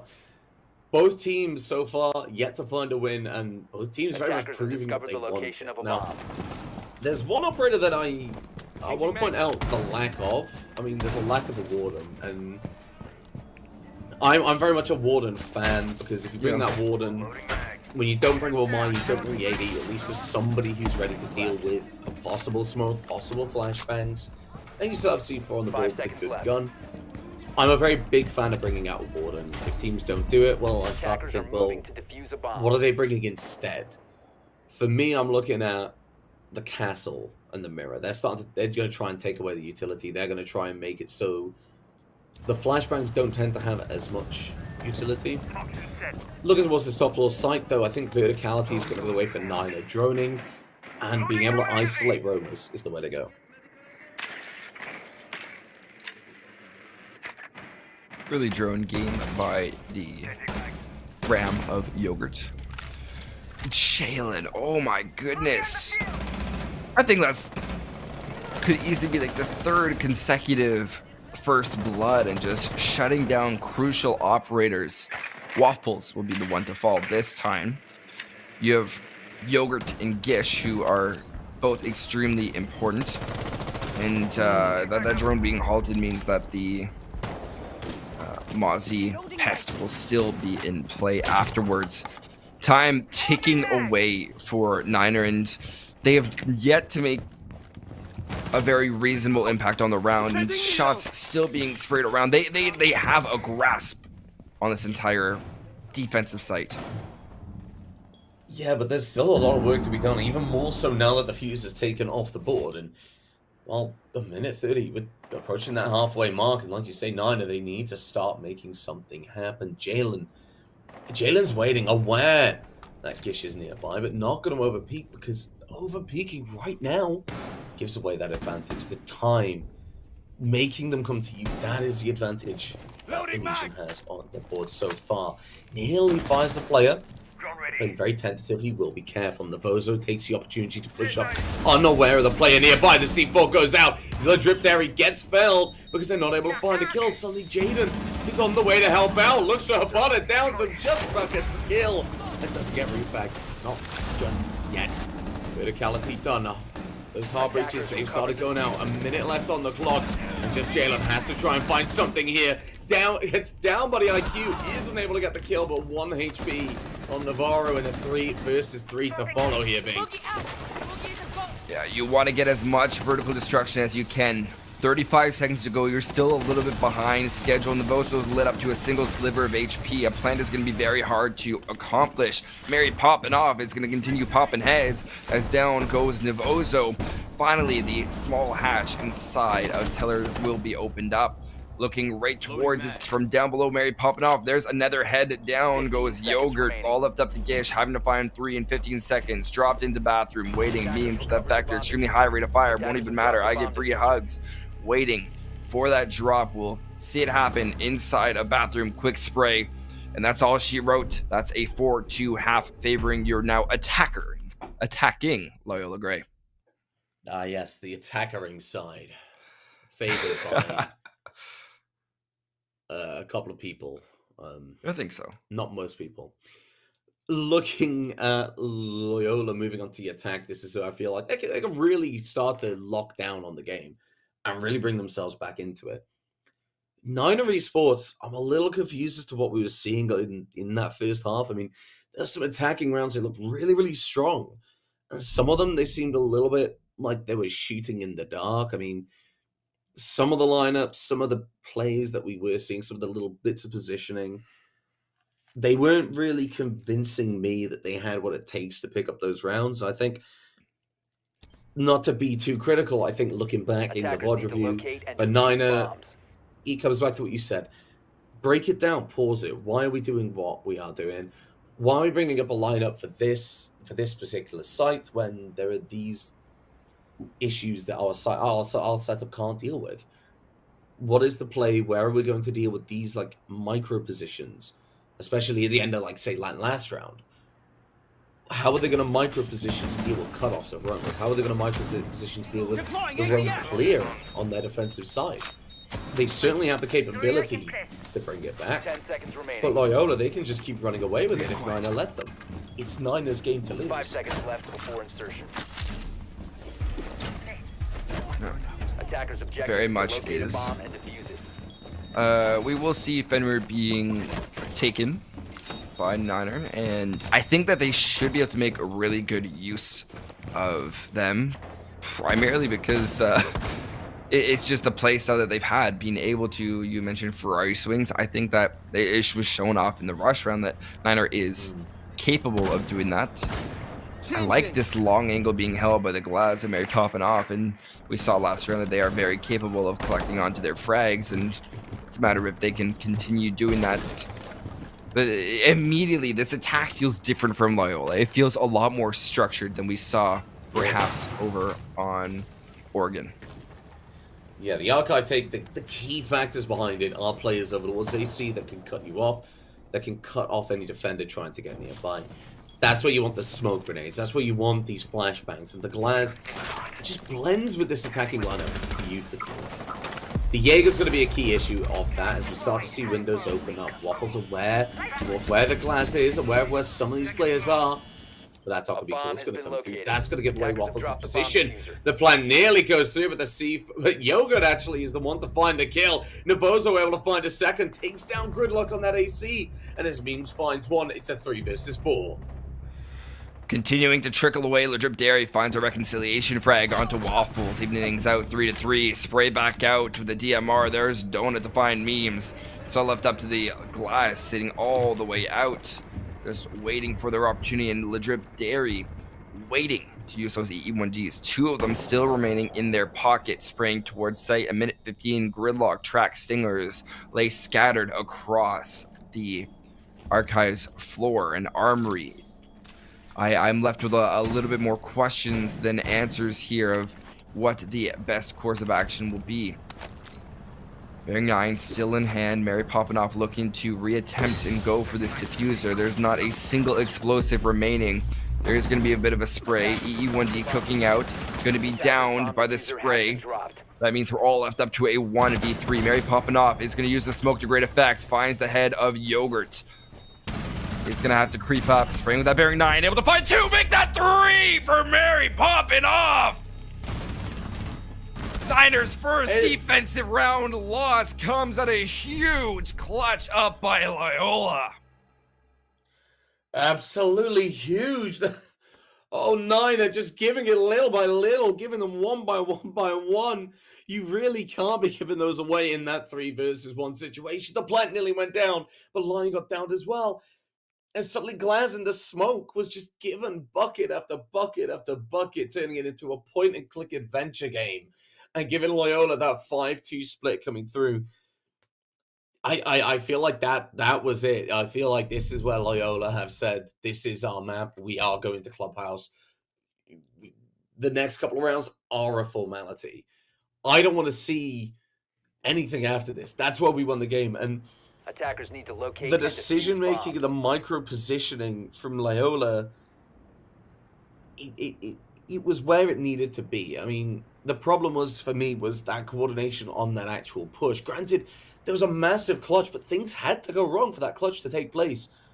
The coordination needed to be worked on a bit. They needed to say, right, we're going to push 3, 2, 1, because somebody went in there with no cover at all. In my personal opinion, I want that glass over towards AC, but that glass can cover across into archives. But you can't take it away from Mary popping off. That was a beautiful round to get the step up in, and definitely the one Loyola needed. The momentum firmly in their favor, the ball firmly in Niners' court. The question Attackers is, are moving out to do locate they a have what bomb it and takes to defuse answer it. Binkkz? Based on what we've seen previously, they had a really good defensive setup, and it came down to a clutch there. And that does bode well for the defenders. But there's no denying that was just crazy skill. The Bearing 9, of course, also doing a very big role in the round. But it's going to be a reattempt. The Clutch drone coming out trying to hack any devices they can find. We'll be able to get rid of this ADS. Not smart to waste your drone when you had a free route out of there. And there will be a team kill as Jalen takes away Hugs. So no more Clutch drones whatsoever. And that will be just Donut blowing himself up. Yeah, we'll call it a refrag. Yeah. Yeah. Okay. Trying to blow up the hatch. Trying to blow up the hatch. Okay.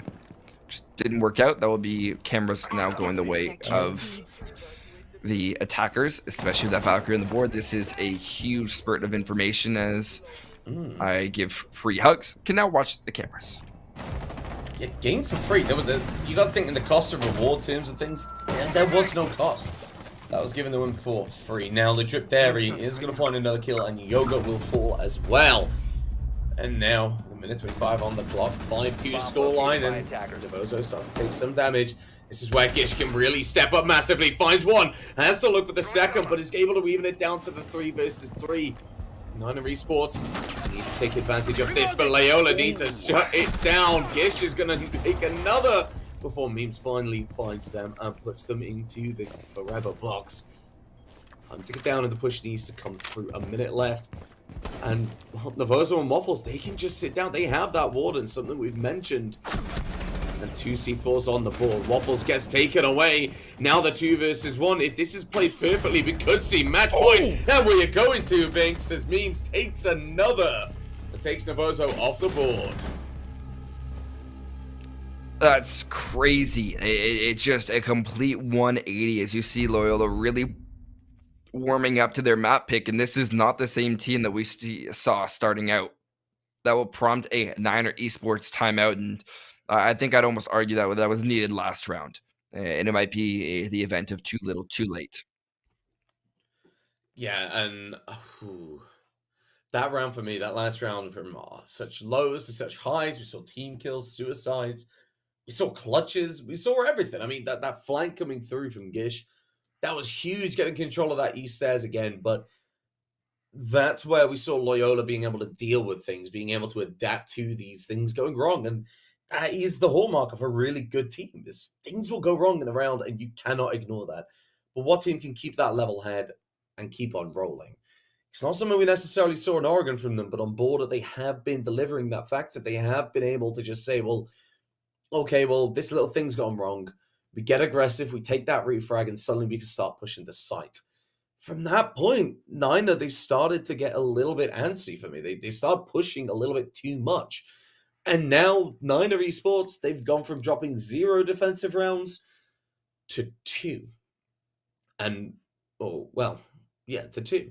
And for me, Binkkz, I see Clubhouse. I genuinely do see Clubhouse. I think Loyola can really bring it. I think that's a very reasonable place to go. I think even before this, I thought Clubhouse was our second map when I misread the map veto. So I'm more than happy to go there. I'm happy to see what these teams bring. Clubhouse is definitely in my list of favorite maps that I like to experience as well as watch. But they're not out of the woods yet. I think we know that Niner has won 6 rounds in a row, and their team capable of going and pushing overtime. And now that their back is against the wall, maybe not wanting to play this final map will awaken something in them. So a lot of interesting parts. Still not used to the fact that friendly fire is disabled. I was scared there for a second. 5 seconds to insertion. Yeah, it's such a nice change. I mean, it allows shotguns, impacts to have a lot more utility. You're not wasting worrying around, oh, am I going to damage my teammates? Nah, you just get down to brass tanks. You get that rotate open. You get those lines of sight. You don't have to stress. Now, Loyola, they're going to try and do what Niner were unable to do. Crack that tough nut. That is the Bathroom Teller's defense with that roam on the top floor. Yogurt looking to be the real thorn in the side of this attacking team, and really being the key obstacle alongside just the information the rest of the team are going to give them. They want to be that defining factor in this round. They want to be that X factor. Yeah, rightfully so. And it's a good early push. Goo mines being spotted out. This is the drone game that we saw from Loyola, but not able to capitalize on over on Oregon.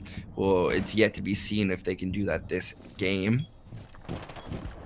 I'm just waiting to see exactly how Yogurt will capitalize. I think this might be a free cam moment, personally. There we go. I don't know if it was just me. Yeah, I don't know how we fixed that, but you know, we just got a really good observer, I guess. We've been blessed. I think that's exactly what we have going on. But Yogurt still sitting comfy cozy inside armory lockers. They're gonna have to make a good play. They've been spotted out multiple times, spraying around. They find it. There goes the head of Mary popping off, looking for a possible second frag. Not able to find it, as that's just the Ionic clone. They're going to drop right back down to the first floor. Now that is how you execute a roam. You don't need to stay there. You need to get back towards safety. Navozo to add insult to injury. Down goes the Drip Dairy. Looking to proceed on this round. Niners showing their true colors here, really wanting to show, hey, what is our map? We have the capabilities of winning it. Dogbeef's cell phone call will ring out, and he's going to catch Navozo lacking as they'll drop. Yogurt also lit up to a single sliver of HP. I'm left wondering, where is this Loyola attack? They've been very methodical, 50 seconds to go, but the problem is they're not even above their site, making very good impactful damage. They don't have that vertical capabilities that you'd want to see. You have Ace's Selma breaching charges, which you need 2 on a hatch to open it up. I give free hugs is going to even out the man count, taking out that lonesome roamer of Yogurt, but still not enough utility to make it all the way down, and they're going to be left questioning which route they want to take to get to this site. And Waffles playing over towards Metal. Waffles is a key player for me. The positioning from this player is absolutely amazing. Able to find I give free hugs, takes away the Yana. And like you say, these 2 players are going to have to drop. But the lines of sight are there. They might spot that Malusi with the players over towards Workshop. The information's being given. Donut gets felled. Jumping in, you have to shoot the crossmat or the player. That's going to be Waffles and Gish closing things down. But the roam is all I need to talk about. That roam. So beautiful. That was exactly what we need to see. The pick comes through. They drop down. The information was constantly given, that the precedent was set. You talked about it, Binkkz. How long did it take then for Loyola to actually get towards the vertical, to get towards Archive? The time was wasted, and that's the sign of a good roam. The pick, the time, and the survivability. Could have said it better myself, and I can't act like there weren't at least a few doubts about the roam working out, but I think the Vigil did a really good job of being able to just sit in the gaps, and even when completely droned out, that small sense of are they really there was really playing a good role. And I think there's a small lapse of communication from Loyola that they were really able to push on. Defenders, But protect Niner your is bombs really from going to being still used by have to attackers. prove a little bit more to me in this next round for me to even have a remote conviction that we're Bomb going located by to this third, attackers. not going to this third map. Sorry. Yeah, they've really got to step up. I mean, they need another 3 rounds played perfectly just to get to overtime. Whereas Loyola, 1 round gives them that even playing field. It gets them onto Clubhouse, and they come right off the back of that map win as well. It is all to play for both teams. I think this is the must-win round. If Niner 10 can get seconds this, left. okay, that's 2 rounds. That's nothing. That's light work. And if we 5 see seconds performances like that last round coming out from these key players of Waffles and Attackers are Yoga, defuse the bomb. Boza, that can definitely be the case. So we have to see them perform. They've been a little bit shaky for me at the moment. So this consistency's got to get ironed down, if you ask me. Loyola looking very aggressive with that lineup. They have the Lion, the Dokkaebi to really shut these players down.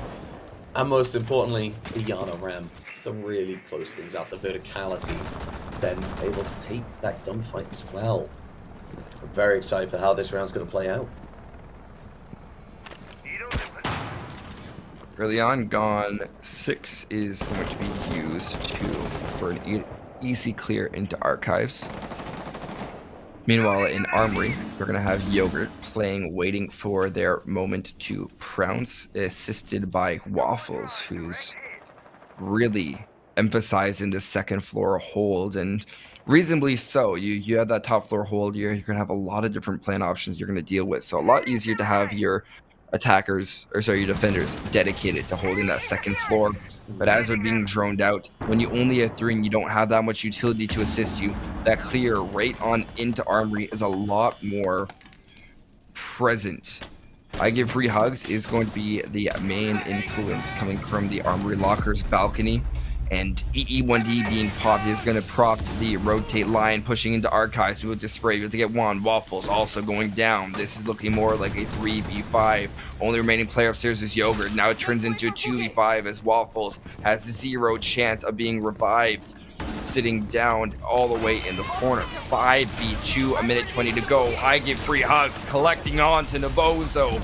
On the cusp of a flawless round, Gish will have to find 5 to keep their team alive, but no, that's a flawless round. Finished off by I Give Free Hugs to give Loyola their own map pick, and we are going to Clubhouse. Yeah, picked apart 1 by 1 by 1 by 1 by 1. And that is how we saw the side of Niners just get picked apart. The top floor hold, I mean, there was angles that were being peaked without ADSing. That's something that I can't really forgive. That's something that was got to be ironed down, definitely, when we're looking at improving and in the VOD review. And it just came down to Loyola realizing after that round beforehand, it was a kick on the backside. They basically said, well, this is okay, they can still bring it back. This isn't a done deal. We need to lock things down. That's exactly what happened. Their pinch on that top floor was amazing. They played it very, very well. They didn't really give the defenders anywhere to go. So they just were able to put the squeeze on them. And if you've tried pushing a balloon from 2 sides, it's going to pop. Yeah, I think you worded that really well, but we are going to be taking a quick 5-minute break before we come back with your Clubhouse matchup. This is NECC Rainbow Six Siege Champions Division. Don't go anywhere. The action will be right back. Welcome back to your NECC Rainbow Six Siege Champions Division. My name is Binkkz. I'm joined by my good friend Muhcreedy over to my right. And I'm very much looking forward to this final matchup that we see. We're going over to House. We saw a big blowout in the first matchup, at least a one-sided blowout on the defensive end from Niner Esports, going with a perfect half 6-0 before Loyola tried to claw it back 3-6. But Niner was able to take that 3-7. Over into our second match, it was a little bit all over the place with Loyola really escaping, and that one was a complete mirror matchup, as although it was close with a 4-2 split, Loyola took it 7-3 as well. And Osa being a repeat ban, is there anything you're expecting to see ban phase wise? Well, I guess now onto the defensive end. Well, I'm surprised we see the Thatcher get through. With that Thatcher getting through, I don't really expect Cade to follow. Cade's going to stay on the ball because that Thatcher's going to get them all open anyway. The Cade ban doesn't have as much utility as from an attacking side, so the Solace being taken away makes a lot of sense. Having that verticality is something we've seen in a multitude of games. It's the post plan. It's the information being given. Just sit that Solace down below until the very last stages of the round. You get so much information on how a round's being played out, where the plan is, how to counter it, what utility is in place. Solace is a major ban. Azami joining it is another one as well. We saw in that first game, we saw just the key use of utility that teams can use. And I'm excited for this one because going into this third map, I feel like it could go either way. We've seen the pros and cons of both teams. They've both done well. They've both had a little bit shaky. And I feel like this is where we're seeing them on a bit more of an even playing field. You got a point there, and it's called a decider for a reason. It wasn't picked. Lineup wise, we'll talk with the defense now because the attack can always change. Fenrir, Kaid, Jaeger, Legion, Mute. So that's 2 operators that can easily deal with stuff getting onto the wall, but I think a big emphasis needs to be put on the expectation that they are going to indeed get through. We don't see a bandit coming out for a possible bandit trick, as I feel that bandit tricking has largely gone out the window. It's not as common to see anymore, which is unfortunate. It's a very cool skill to have to tune your ears to listening for a thermite placing down a exothermic breach. 10 seconds left But before insertion. based on these lineup, Fenrir looking to be a really 5 prevalent seconds left. operator, as it's an entire site that has a lot of funnel areas. If you're able to properly place down your devices, that could make a really big difference. You know, you're seeing right now Mary popping off is putting one in a position it's going to be very difficult to deal with. That's a very tough angle for an attacker to deal with, especially when contesting construction, because that will just pop off as soon as they step in. They can't shoot it. They need to know it's there, and the only way to do that is with that IQ or with that droning. Now, Jalen's going to take quite a bit of damage. I would expect to see the bandit trick. I would like to see a bandit trick coming through, but the key problem with those tricks is that radar window. Somebody can look at the radar window, put pressure on. That breach, like you say, though, Binkkz is going to get open up very, very quickly. The attack's getting a very strong insight into sight and memes, getting taken out very quickly to do so as well. Yoga looking towards red, very aggressive positioning, even with that diffuser. But realistically, it's a very strong angle for an attacker to hold. The defender's going to struggle to take those gunfights, and 2 minutes off the clock, Nine have a lot to work with. Derry getting ready to pressure garage as the Legion goo mine will notify them of the location of the Niner Esports attackers. That will be Novozo, the Habana to fall, and now Waffle is left to take up the position of their fallen teammate. Minute 35 as time continues to trickle away. Sprinting in will be Yogurt, going and having to remove the goo. They have coverage from down below, so they won't possibly have to worry about the C4, but I could be mistaken, as you have the Jaeger spraying. They'll be able to down Yogurt. And that's a double kill for Derry. Jalen able to add on to that. There goes Gish. All that's up to Lazy Ice and Waffles. Waffles sitting on top of Garage Catwalk, waiting for the right opportunity to pounce, but there's not a single defender that will notify them of their location. Getting ready to use a breaching round in towards construction could be reinforced. Not to mention the fact that they're going to have a Mossberg shotgun staring right at them in the face the moment they step into that construction door if they don't drone it out. Not many options for Niner, and a great opening defensive round from Loyola. Claymore primed. Yeah, a lot of information still on the board. The bulletproof. Given the information on that plank, that Jaeger was able to deal with. Now Waffles is able to find a kill onto the drip. That plank could have gone down now. With 30 seconds left, they don't have the players or the positioning to deal with it. Lazy Eyes We're on their own towards our master bedroom. Might struggle just a little bit, but Waffle's able to find Jalen. It's going to bring them back. They know the player's over the walls. Raptors, that default camera's still up. And that's going to be the end of Waffles and Lazy Ice as Mayberry popping off. Gets another 2. The positioning on red, the crosshair placement and free firing just to shut things down. But let's talk about the first half of that round. That got very, very close. A bit too close for Loyola. I'm never a fan of those early plant attempts. Yes, they can work in some scenarios to really force the defenders to have to relocate themselves. But on a map like Clubhouse, where you have immediate access to a site from a destructible wall with Thatcher available to you, you don't actually need to prioritize getting and using the fact that that wall is open. You have a lot more ability to go and sit back and just let the threat of the hole do its thing. You don't even actually need someone watching it, because no defender would actually consciously say, oh, I want to rotate around. That becomes a red zone as a defender. If you think about it, you don't want to go there.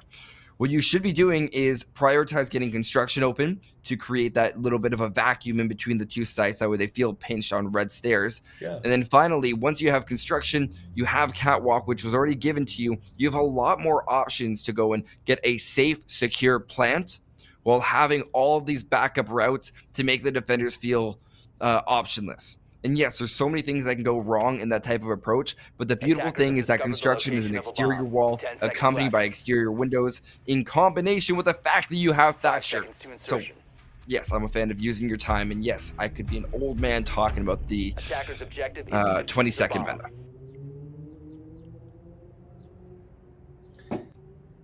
I think it just comes down to that two-pronged attack that you were talking about. That breach is open, then a team can look straight towards that garage side, start opening things up. If that isn't possible, there was construction. This is a site where a very similar rule applies. I mean, they can get that jacuzzi wall open, and then in doing so, they start looking towards Logi. That would be my ideal play. If you take control of that Logi as an attacker, that mirror window takes control. That construction then suddenly comes to you. You have rotates onto site. You can really cause a lot of problems for a defending team. Now, that jacuzzi wall will open up. Suddenly, Mary Poppinoff is going to be cut off. But if we've looked at the fragging history of Mary Poppinoff, that might not be enough to keep them there. Now, line scans might start to come through, but nothing really to be made of it. Loyola Grey do have that roaming play. So while Waffles is down below, ready for these roamers, are they going to be able to back up Yoga? Is Yoga going to know that these players are waiting for them? It's only one way to find out. Harm breach is going to start taking place by Nervoso, but Mary Poppinoff going to be the one to take out Waffles. Backs up, gets the opening pick and just says, okay, it's time to play it safe.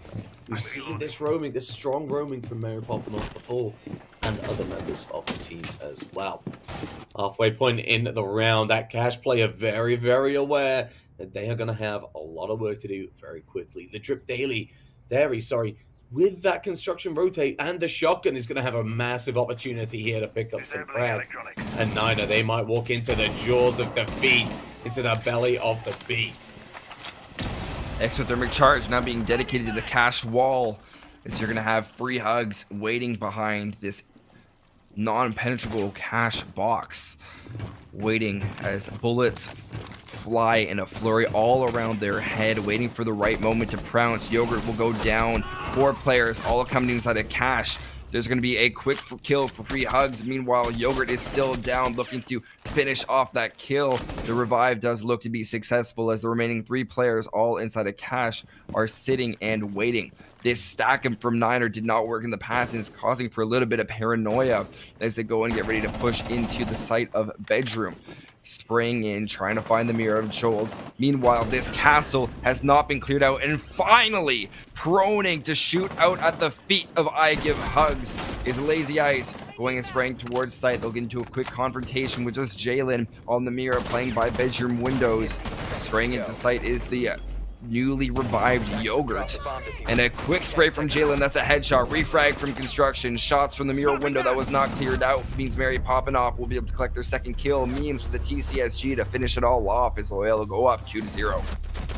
Yeah, the positioning there really lending itself to Loyola at the end.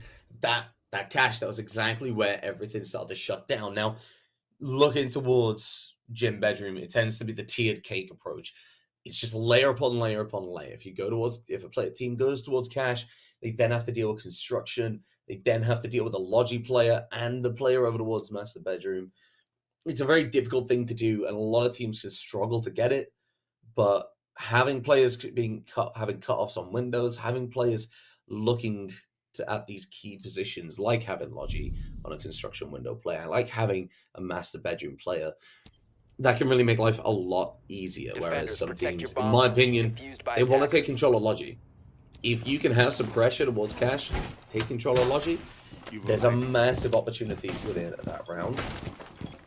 Time ticked down though, and it just fed perfectly into Loyola Grey. Like I said, they went straight into these predetermined gunfight positions, and Loyola were just ready for it. Heading down to the bottom side now, Loyola looking to complete a perfect rotation. Niner, how are they going to deal with this? They have a lot of vertical capabilities. They've got the bot, they've got the ram, they have Havana in a pinch to get those hatches.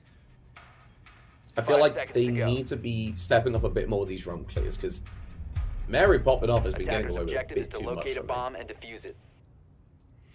Yeah, it feels like a complete 180 from our first map of Oregon, where Loyola feel like they're running crazy, running all around, while Niner, it could be the mental fatigue as we're now into our second or over 2 hours, and I want to say a half of playing.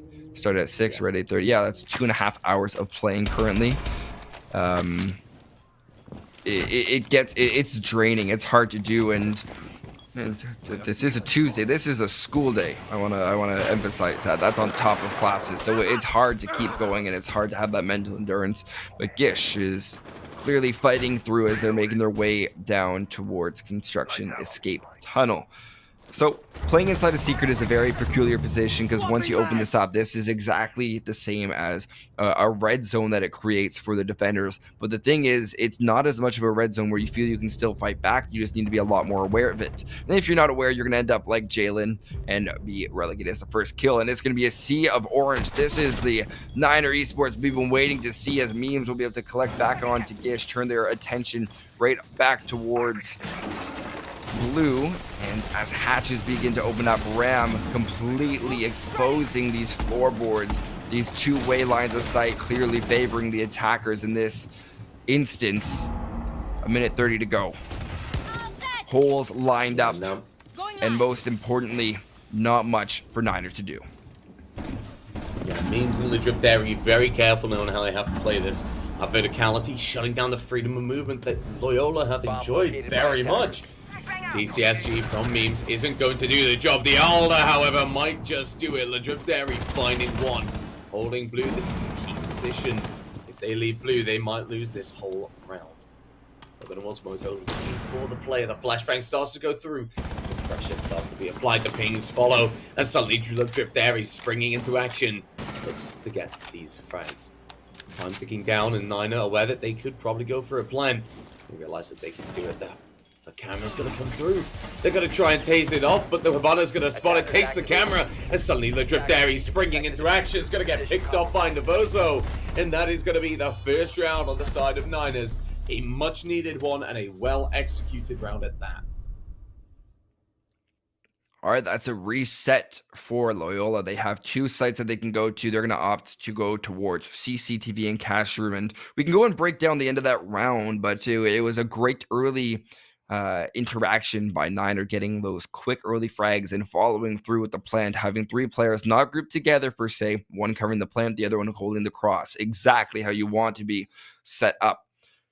Now going back towards CC, I want to refresh everyone's memory to what we saw the first time, which was a really quick opening of the wall by Niner Esports, and then not really using that Thatcher Thermite combination or Thatcher Hibana combination to go and open up other sides of the map. A very notorious place that I want to talk about would be inside of construction, which was completely closed off and not utilized nearly enough. So within that, I want to see it. And Mary popping off could be an indicator that we will be seeing a Bandit trick. I hope so, because I think Bandit's a very important operator, especially when you have these type of capabilities of thermite on the or Thatcher thermite on the board, and you don't just want to leave it. 10 seconds to go. But nothing else very interesting a part of the roster. Maybe the Capitao, which would not be caught by a Jaeger ADS, except there's nothing to catch any of the utility Attackers are thrown moving out to at locate a bomb and defuse Loyola it. because they don't have a Wamai or Jaeger. I really like this Capital pick. Like you said, the breach got open very quickly. Now, the Niner Esports roster, 2 hard breaches. They've got the Thermite for that breach to go with Thatcher. They have Navozo bringing Hibana, can rotate to Garage and apply that second angle that we need to see, or maybe go over towards construction instead. The Bandit trick is going to come through, but playing on radar, Waffles could quite potentially shut this down completely, or at least one gun could shut it down. Ray popping off, going to be unable to stop that breach getting opened up. The Bandit play not going to work out. He's going to have to back up towards red. Yet again, Niner opening this wall very fast, very aggressively. The question is, how aggressive are they going to get? Memes a little bit too much as Yogurt's able to find that first hit. Bandit playing up against the wall is looking for the kill, but Mary's not going to land it. Yogurt, what is going on? Waffles has an answer of their own, and while the Drip Dairy does find an answer, there's a lot to be made up for. 2v5, C4 remaining in the hands of I Give Free Hugs. They also have a secondary shotgun in the hands of Dairy that can go and shoot up towards that default plant spot. No plant being attempted yet. Drip Dairy able to take out Navozo. C4 being prepped towards the breach. Careful for red stairs. If they can time this properly, get it outside of the breach, this could be a huge difference maker in the round as the 3 remaining players are all stacked up on the eastern balcony. Last thing that you want to see, C4 cooked out, successful in shutting down the Yogurt. That is your case holder, even though Ice was able to make it in. Moving in with that Mossberg shotgun towards default plant spot. That's going to be another kill for I Give Free Hugs. Down goes Lazy Ice. Gersh, who made their way into sight, is going to have to go and retake their own case, defending against a Mossberg shotgun. Then the shots of Dairy from down below, prepping an aid towards red stairs. No one to be on the receiving end. Even going to take a tiny bit of damage. 55 to go, looking towards Raptors. Has to find this Legion. There's no conceivable reason for them to be peeking out in this scenario because Case is well in the hands of the defending Loyola Grey. Moving towards the top of red eastern stairs, trying to find that opening pick, that isolating 1v1 that can turn this round from a red to a green. Spring around, able to find one, looking for the second, not able to find it. Drip Dairy to find the headshot onto Gish. And that's going to be a huge fight back from Loyola to go up 3-1 here on Clubhouse. A massive round there at the end, but you've got to look towards Niner. They had control of both sides, but then they were able to give it away. The smoke pushing through red through that smoke. Oh, pushing through the smoke. Oh, with the shotgun, it was able to shut down that plant. And like you say, Gish getting put in horrible situations, having to retake. Now, nearly came close, but that mute never should have let them win that gunfight. That shotgun should have been out. They should have been holding the angle. Luckily, the Legion was there as well. With Gish having to retake that site, and the diffuser being in the control of the defender and in control of mute, that meant Legion was able to rotate. Legion was able to get into a position where there was refrag potential. And that micro positioning is what we're seeing. It's something I'm going to hammer on about with both teams. They need to be ready to avenge each other, and that's what we saw Legion commit to do. Very strong positioning. They were both ready to say, well, we'll double peek it. They can't win both of these gunfights at once. One of us is going to do it. A huge endgame, a huge opportunity wasted. Well, not wasted. Ripped away for the side of Niner, as they will have to now attack that gym bedroom site again, and one that really didn't go very well. 5 seconds left. Back to bedroom. This is still not the last round in the half. Loyola has the opportunity for that 5-1. At least a 4-2 if they are able to secure this round. Same copy-paste mirror castle setup that we saw last time, and once again, to jog your memory, or if you weren't here to witness it, we saw a big castle set up inside of Cache that, to be quite frank, Niner struggled to clear, and that's why you're starting to see the sledge here, waiting for everyone to get into position. They have the nade prepped and ready. And it looks like that if they are able to properly clear out these utilities and electronics, this could make a very early difference. But in that same regard, I think Castle of I Give Free Hugs very much realizes that this is not going to be the same round as before. I drip daily with a huge shot. I believe that was from construction all the way into cash or into CC. That's a difference maker on the round. There's the spray reconciliation frag from Waffle spraying right back into construction. They're contending with now a mirror that has a good line of sight. And I hate to break it to you fellas, but I don't think that pushing construction is a very good use of your time. Perhaps changing and using your assets somewhere else, perhaps over on the western balcony would be better. But as I say, that Memes capitalizes on a frag onto Gish, which is your only hard breach, leaving it all onto more of a secondary hard breach type person of Habana. Yeah, but Habana's also and going to get down by the TCSG, proving your point pretty much. Now, that site, yeah, I agree. They just open up cash, maybe go try to get something, maybe use a bit of utility, but should have backed out. Right now, though, Waffles and Lazy Ice in a difficult scenario. Like you say, they've got to worry about this western balcony. They've got to worry about this site. They can't afford to worry about construction because that's a gunfight they're not going to win. They need to get into this jacuzzi. They need to be able to split this push. One person pushes gym, one person pushes this bathroom. But as the defenders start to cotton onto what's happening, Waffles and Lazy Eyes start to realize just how big this problem might be as Ledrip Dairy able to find a third pick in this round. Leaves it all down to Lazy Eyes. A little bit nervous, apprehensive about jumping in. And with 30 seconds left, 4 defenders staring right at them. It looks like it might just be worth taking a little bit of attack time out, an unofficial one. Talk about what's happened, hold the angle. Guys, okay, that first round, it's not the end. That first kill is not the end of the world. Because that was just a good angle coming out from the drip. 15 seconds to go. The continuation of pushing that cash definitely wasn't it for me, Binkkz. It does look to be a tactical timeout sitting out on the edge. Probably the smartest thing to do. Loyola, I feel like I'm watching a different team than what I saw in map 1, and that's the power of warming up and playing together. Niner just hasn't been able to get a grip, and yes, I know that they have been struggling on the attacker side, and maybe it's just a big advantage to have the confidence of that defending end going into the second half. However, Loyola is on the cusp of being able to go up 5-1, and I think if they go and understand where they went wrong in that previous defensive basement round where they got overly aggressive and Niner really capitalized it with that vertical play, then the difference will be made. And Ram did a huge part in demolishing the floorboards, making it a lot harder to hold from down below. So I'm interested to see how that changes the response from Loyola. And we first see that the cardiac sensor is being brought. Yeah, I mean, bringing out that cardiac sensor, a big issue for the side of Loyola in that round was that, well, Niner were able to just get very aggressive. They were able to take a lot of map control very early on. And Loyola didn't really have an answer. They didn't seem prepared for it. Well, bringing that pulse brings that information. It brings that warning. Alongside these Banshees, alongside these gates, everything is just slowly feeding information to Loyola. They're making it so that the utility works for them. It does exactly that. It gives them information. Niner have to either shoot or just put up with a lot of this information.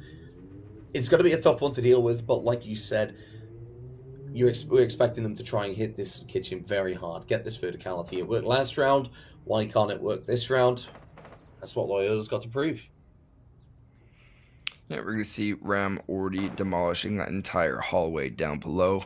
That does still give I Give Free Hugs free reign to use their sensor inside of Arsenal. And I think a heartbeat C4 kill could be huge in turning the tides, especially if you do get a more pivotal operator like that Habana or that Buck But you do have Maverick, who's still available to get those hatches should they need. But in the past, we've seen that Maverick go and pressure towards escape tunnel. And I think Jalen remembers that as they lost their life to it and are taking a more active approach in hindering that assault. Yeah, now 2 minutes ticking down. That verticality's done now. Slightly shooting themselves in the back with that ram opening up a long corridor. It means it's a lot harder for these attackers to get inside and start comfortably making clear. Not really going to stop Waffles too much, though, as they go up for Logi. Make sure that that hatch can be opened up without any Maestro cameras being placed, without any roamers up in Logi trying to cause some shaboingery to try and stop that hatch from getting opened up. And now Gish is going to start looking at applying pressure. Like you say, Jalen's going to be a key thorn in their side, but it's going to be Yoga who's able to pick that first bud off the flower, taking away memes, taking away that second C4 off the board, and now the attackers need to look towards Pulse. They know the play's in Moto. Looks like Yoga's going to try and get aggressive, but the information off the camera will be key in how the defenders play this. Going to back up, keep that information, keep the center alive, Binkkz. That's the name of the game. Yeah, we're going to be able to use that Thatcher EMP, and hopefully there'll be enough time. There should be if it's a Thatcher EMP. To get that church hatch open. C4 still in the pocket, even though that cardiac sensor is now providing just stone cold information to two players getting ready to drop. Knowing that they have the ability to play back, they can continue to search. This is a 4v4 scenario, and I'd almost argue this could favor Loyola now more, as Gish will fall. That is your Maverick, that's your pressure from tunnel, and that's them dying all the way out from an aggressive Malusi. This gives a lot less options to your attackers as they're running through your left to pick up the pieces. Meanwhile, they're spotted out on Pulse's cardiac sensor. Waffles to take out just Jalen. 10 seconds remaining. That gives a few more options. That was your Aruni going down, pressuring in. They've made their way all the way into Arsenal. Plant being detected by Novozo, popping off from the other side. And it's going to be a complete collapse from the attackers, securing a 4-2 split. Not expected, very well played there, but well executed. 100%. Very, very well executed at the end there. The positioning of Loyola was very, very good there. They were able to hold that blue, play it towards over towards AK, and one on the triple wall feeding the information. To be able to pick that apart, going towards tunnel, then getting that player over towards blue. That blue is the linchpin of that entire site. It has the line of sight and the access to Armory, but can also keep a very strong hold over towards Church. And if you have eyes on that, and if a player has eyes on Moto, they will not lose it, especially with the older. Very, very well played from Niner. They were able to collapse and coordinate the timings. That's something that they've honestly been a little bit lacking in. So it's very nice to see them being able to pick it up in that round, especially when it's needed. Think about it, the difference between a 5-1 and a 4-2 split is massive mentally. You're going onto your defense now saying, okay, well, it could be worse. We went on attack, we picked up 2 rounds, it's expected.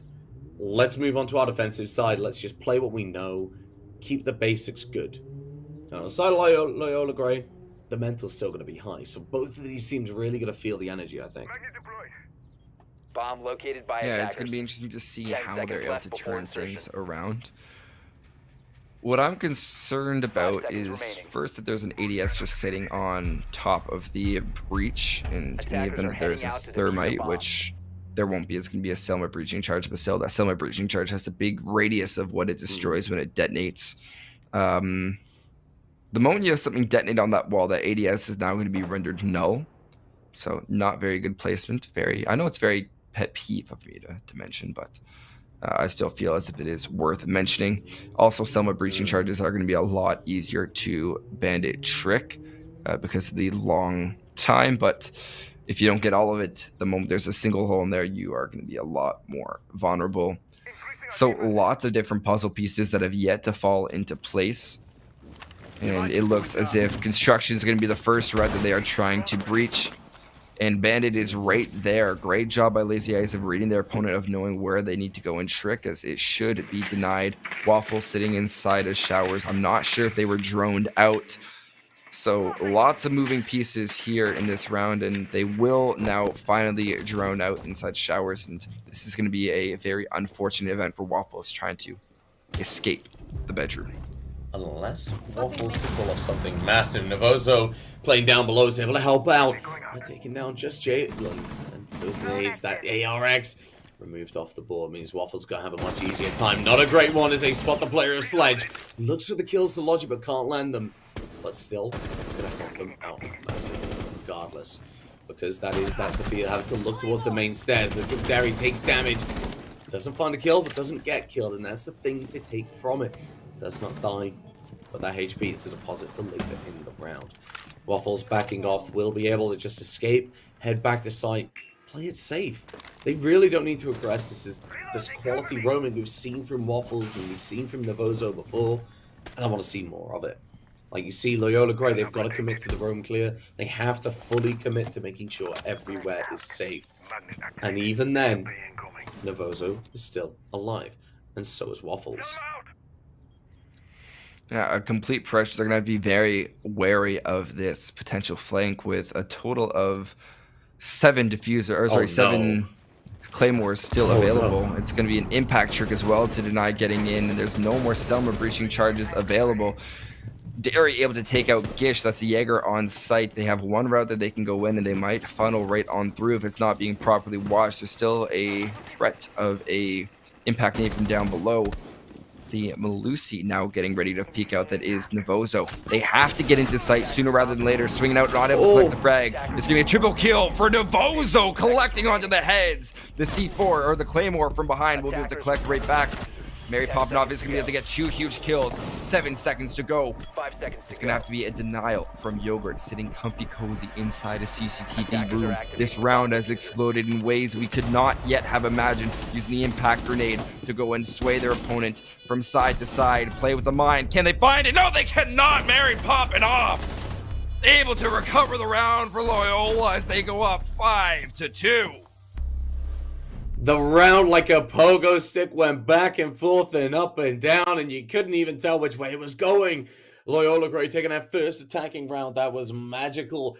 Mary Poppanoff, what a play at the end.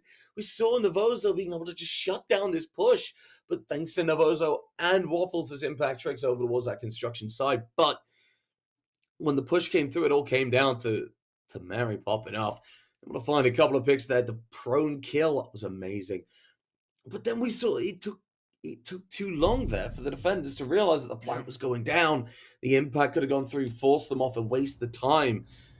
But Mary Poppanoff, they know the magical words, pros do not fake. They stuck it and was able to win that gunfight. And it's one of those that just draws them so much closer to victory. But it could have gone either way. You can't say that it was Loyola's round from the start because it just wasn't. Niner. They had so many opportunities in that round, and unfortunately, it just didn't fall that way. I mean, it doesn't feel like Binkkz, and please correct me if I'm wrong. These teams aren't playing badly. It's just little cases of one team just slightly better than the other, rather than playing badly. Well, what's nice, it's coming down to the engagements that they're having. And it's been a matter of Loyola being very favorable in those engagements. But you still saw that Niner was clawing it back. We saw a huge triple kill that came in, and I believe that was from Navozo that just completely sprung the trap. As the Malusi, and it's plays like that that really make a difference. Interesting to see the fuse being brought by I Give Free Hugs. I don't know where that's intended to be deployed, as you don't really have many hatches. And perhaps in combination. I didn't even think about that.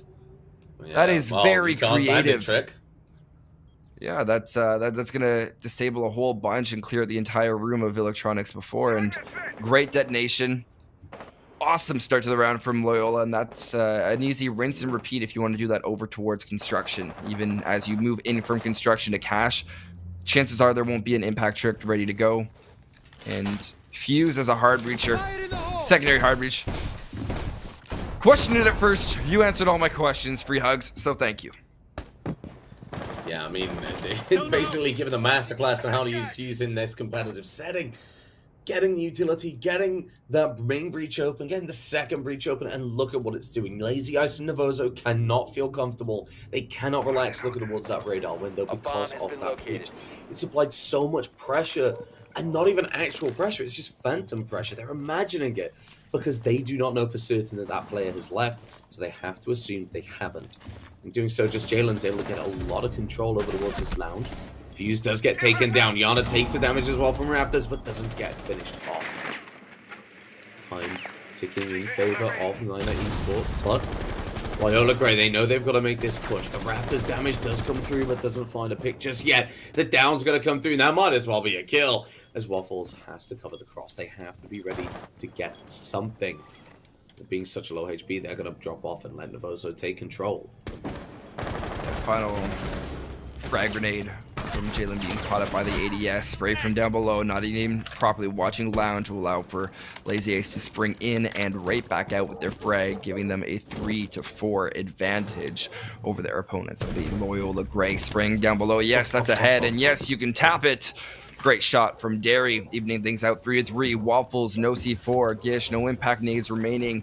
Not to mention the fact that Waffles is stuck on a single sliver of HP. The commit needs to happen soon. Spraying right around Waffles to find the head of Derry, and it does not matter how much health you have. You find that headshot, you might as well impact the entire round as Memes collects onto the head of Navoso.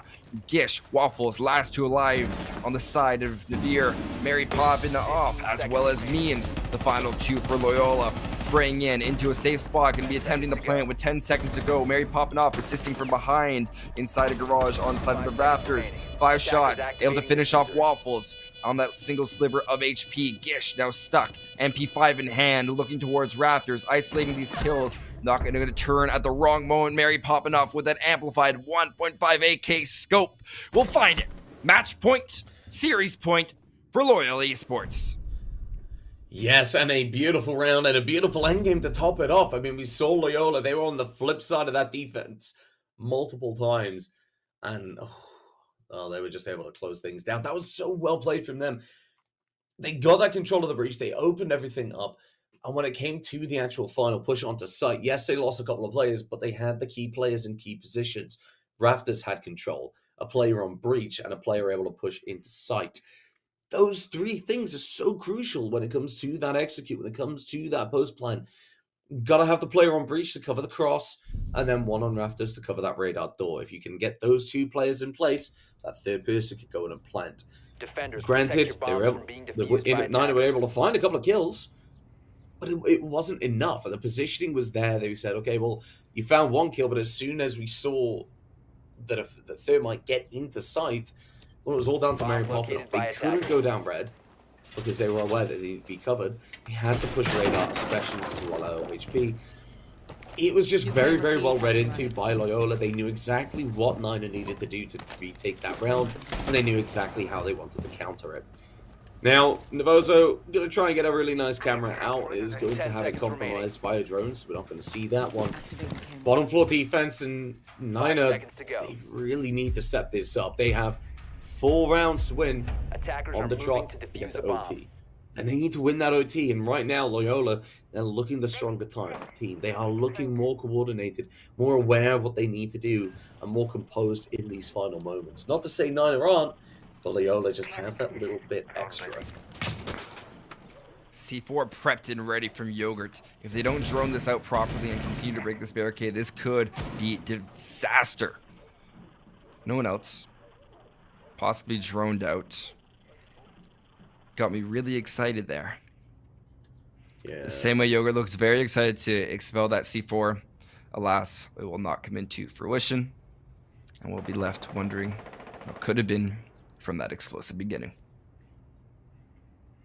Yeah, well, the explosion turning into a bit of a damn squib in the start of the round, as all players will remain on the board, and all C4s will remain in pocket. Loyola not wanting to get ahead of themselves and doing their due diligence, doing this droning, aware of the vertical plays, maybe aware of these players with the C4s waiting. Now, Navoso with this C4 can get a kill and just rotate around, but Yogurt's going to be the one to get the kill on blue. Takes away Give Free Hugs. The Jackal's off the board. We've talked about the importance of it in the roam clear. Taking away that operator, followed by the Lion as well. on kitchen window from Navozo, and it looks like they weren't aware of that vertical play. As these cameras are going to do amazing work in giving away the players' positions. They're not going to give away amazing yellow pings, but when you're in a comp, when you're in call, what do you need? You don't need anything more. You can just use that. And now time ticking down. Loyola Grey starting their vert aren't really sure on how they want to approach this, I don't think. They haven't got that second avenue of attack. They are rotating to blue. That might be it. And I feel like that might be the way to go, but the time ticking down, their mind's got to be made up fast. We've seen teams come back from a 3 to 5 before, but on a map like downstairs inside Arsenal, this is going to be a flood into lines of sight that you know are being watched, as demonstrated by the Ayana pushing down and spraying towards Moto. There's not many good options for the attackers right now. Mary Popenoff has one RAM device still remaining, and a plant inside a church seems like the most likely option, as you still have those 2 Xyrus pellets that could be used for a post-plant hold a watch.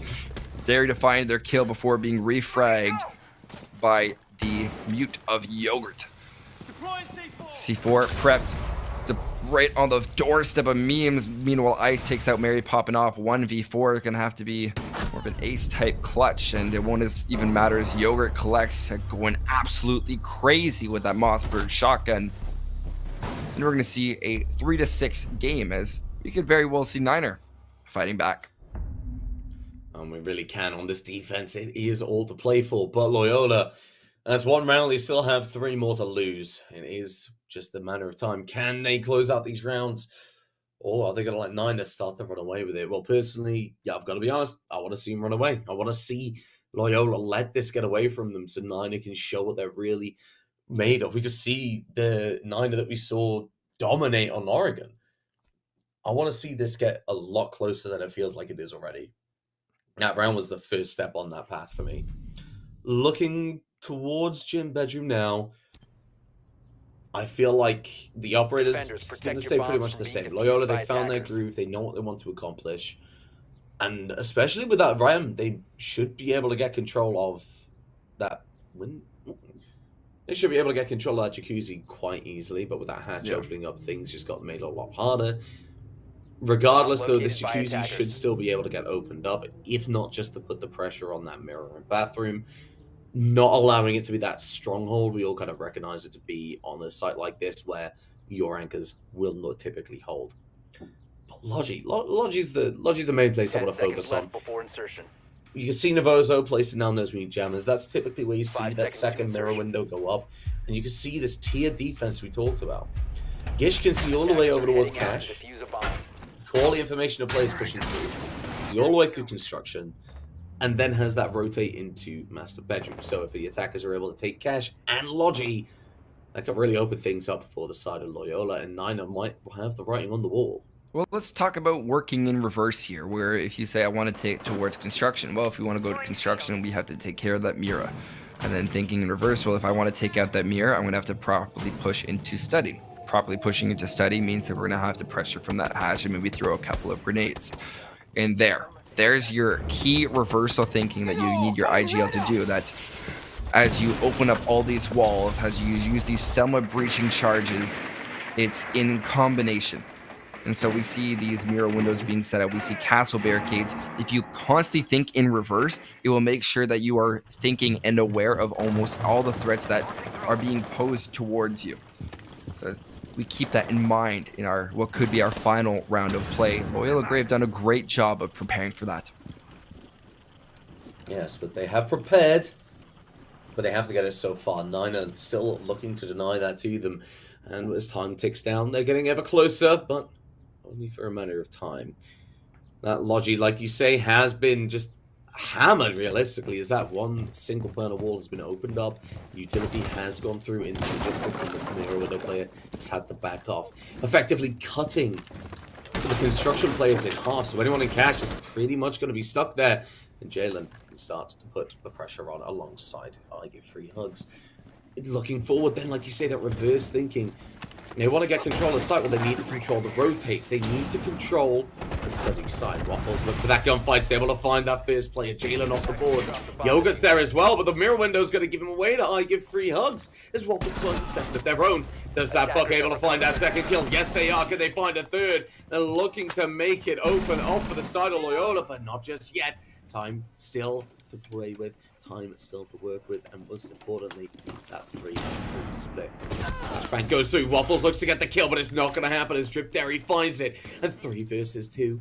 And it looks like as Lazy Eyes and Gish look to defend, Loyola Grey are starting to close in, as is that final round. You need to time every single one of your movements. Look at Loyola still taking that 30 seconds to drone out, find those final 2 opponents, make it a lot easier. One of them being located right inside a bathroom, but no, I give free hugs, not getting hasty, being aware that there could be someone still lurking inside this hallway, working with their teammates to get this final clear, but you can't wait too long, as 1 kill could turn into 2. Swinging towards red stairs, not expecting the Jaeger of Lazy Ice, evening things out, refragged over by Drip Dairy. Looking for this final Mira player, sitting inside of Jim. Plant will be attempted. All they have to do is deny it. Looking for the kill. 2 seconds to go. Can they find the frag? No, they cannot. Plant will be successful. Back down to a 2v1. In the hands of Thermite and Thatcher. Looking to finish off this matchup. 35 seconds to go. Draining out, and there's Drip Dairy to bring it home for Loyola Esports, as they will get their first win in the NECC Champions Division, 7-3, mimicking the scoreline of our previous 2 games. Huge effort. Very, very strong execute at the end. They were able to just close things down so beautifully. Yes, they lost that buck, but like you said, they worked together. They were able to get the refrag, and it just compounded and on and on and on, and just stacked for more and more in their favor. Looking towards that final execute, the C4 and pocket from the mirror, that maybe that could have been used. I could have put pressure on and forced the player off the plant. That was over towards the other area once that cover got taken out. But maybe, but it doesn't matter anymore. Loyola Grey, they are going to be taking that victory, and a very well-deserved one, definitely. They've really shown why they're in this championship division, and going on to the side of Niner as well, they displayed a very, very good game. It wasn't as far apart as the scoreline reflects. I think it was a lot closer, just little things that really just impacted the bigger picture. Yeah, I think you're definitely right, and where we saw Loyola struggle in the early parts, they really picked it up. You get a clear progression, and I think the key word that I said at the start of the matchup was adaptation. We saw very clear adaptation throughout that entire matchup, where Niner was not able to completely get a grip because it was constantly being the rug was being pulled on them almost every single round, and I'm very happy with the way both these teams played. I think that the scoreline is not very reflective of Niners' ability today. A lot more of those rounds were a lot more obtainable, and it came down to Loyola Grey just really stepping up their game when it really mattered. So I think a justified scoreline could have been a 7-5 in some of these games. However, that was not the case today, and congratulations to Loyola. You deserve it. 100%. And there's a lot for both teams to really take away and work from here, because this is only the second week.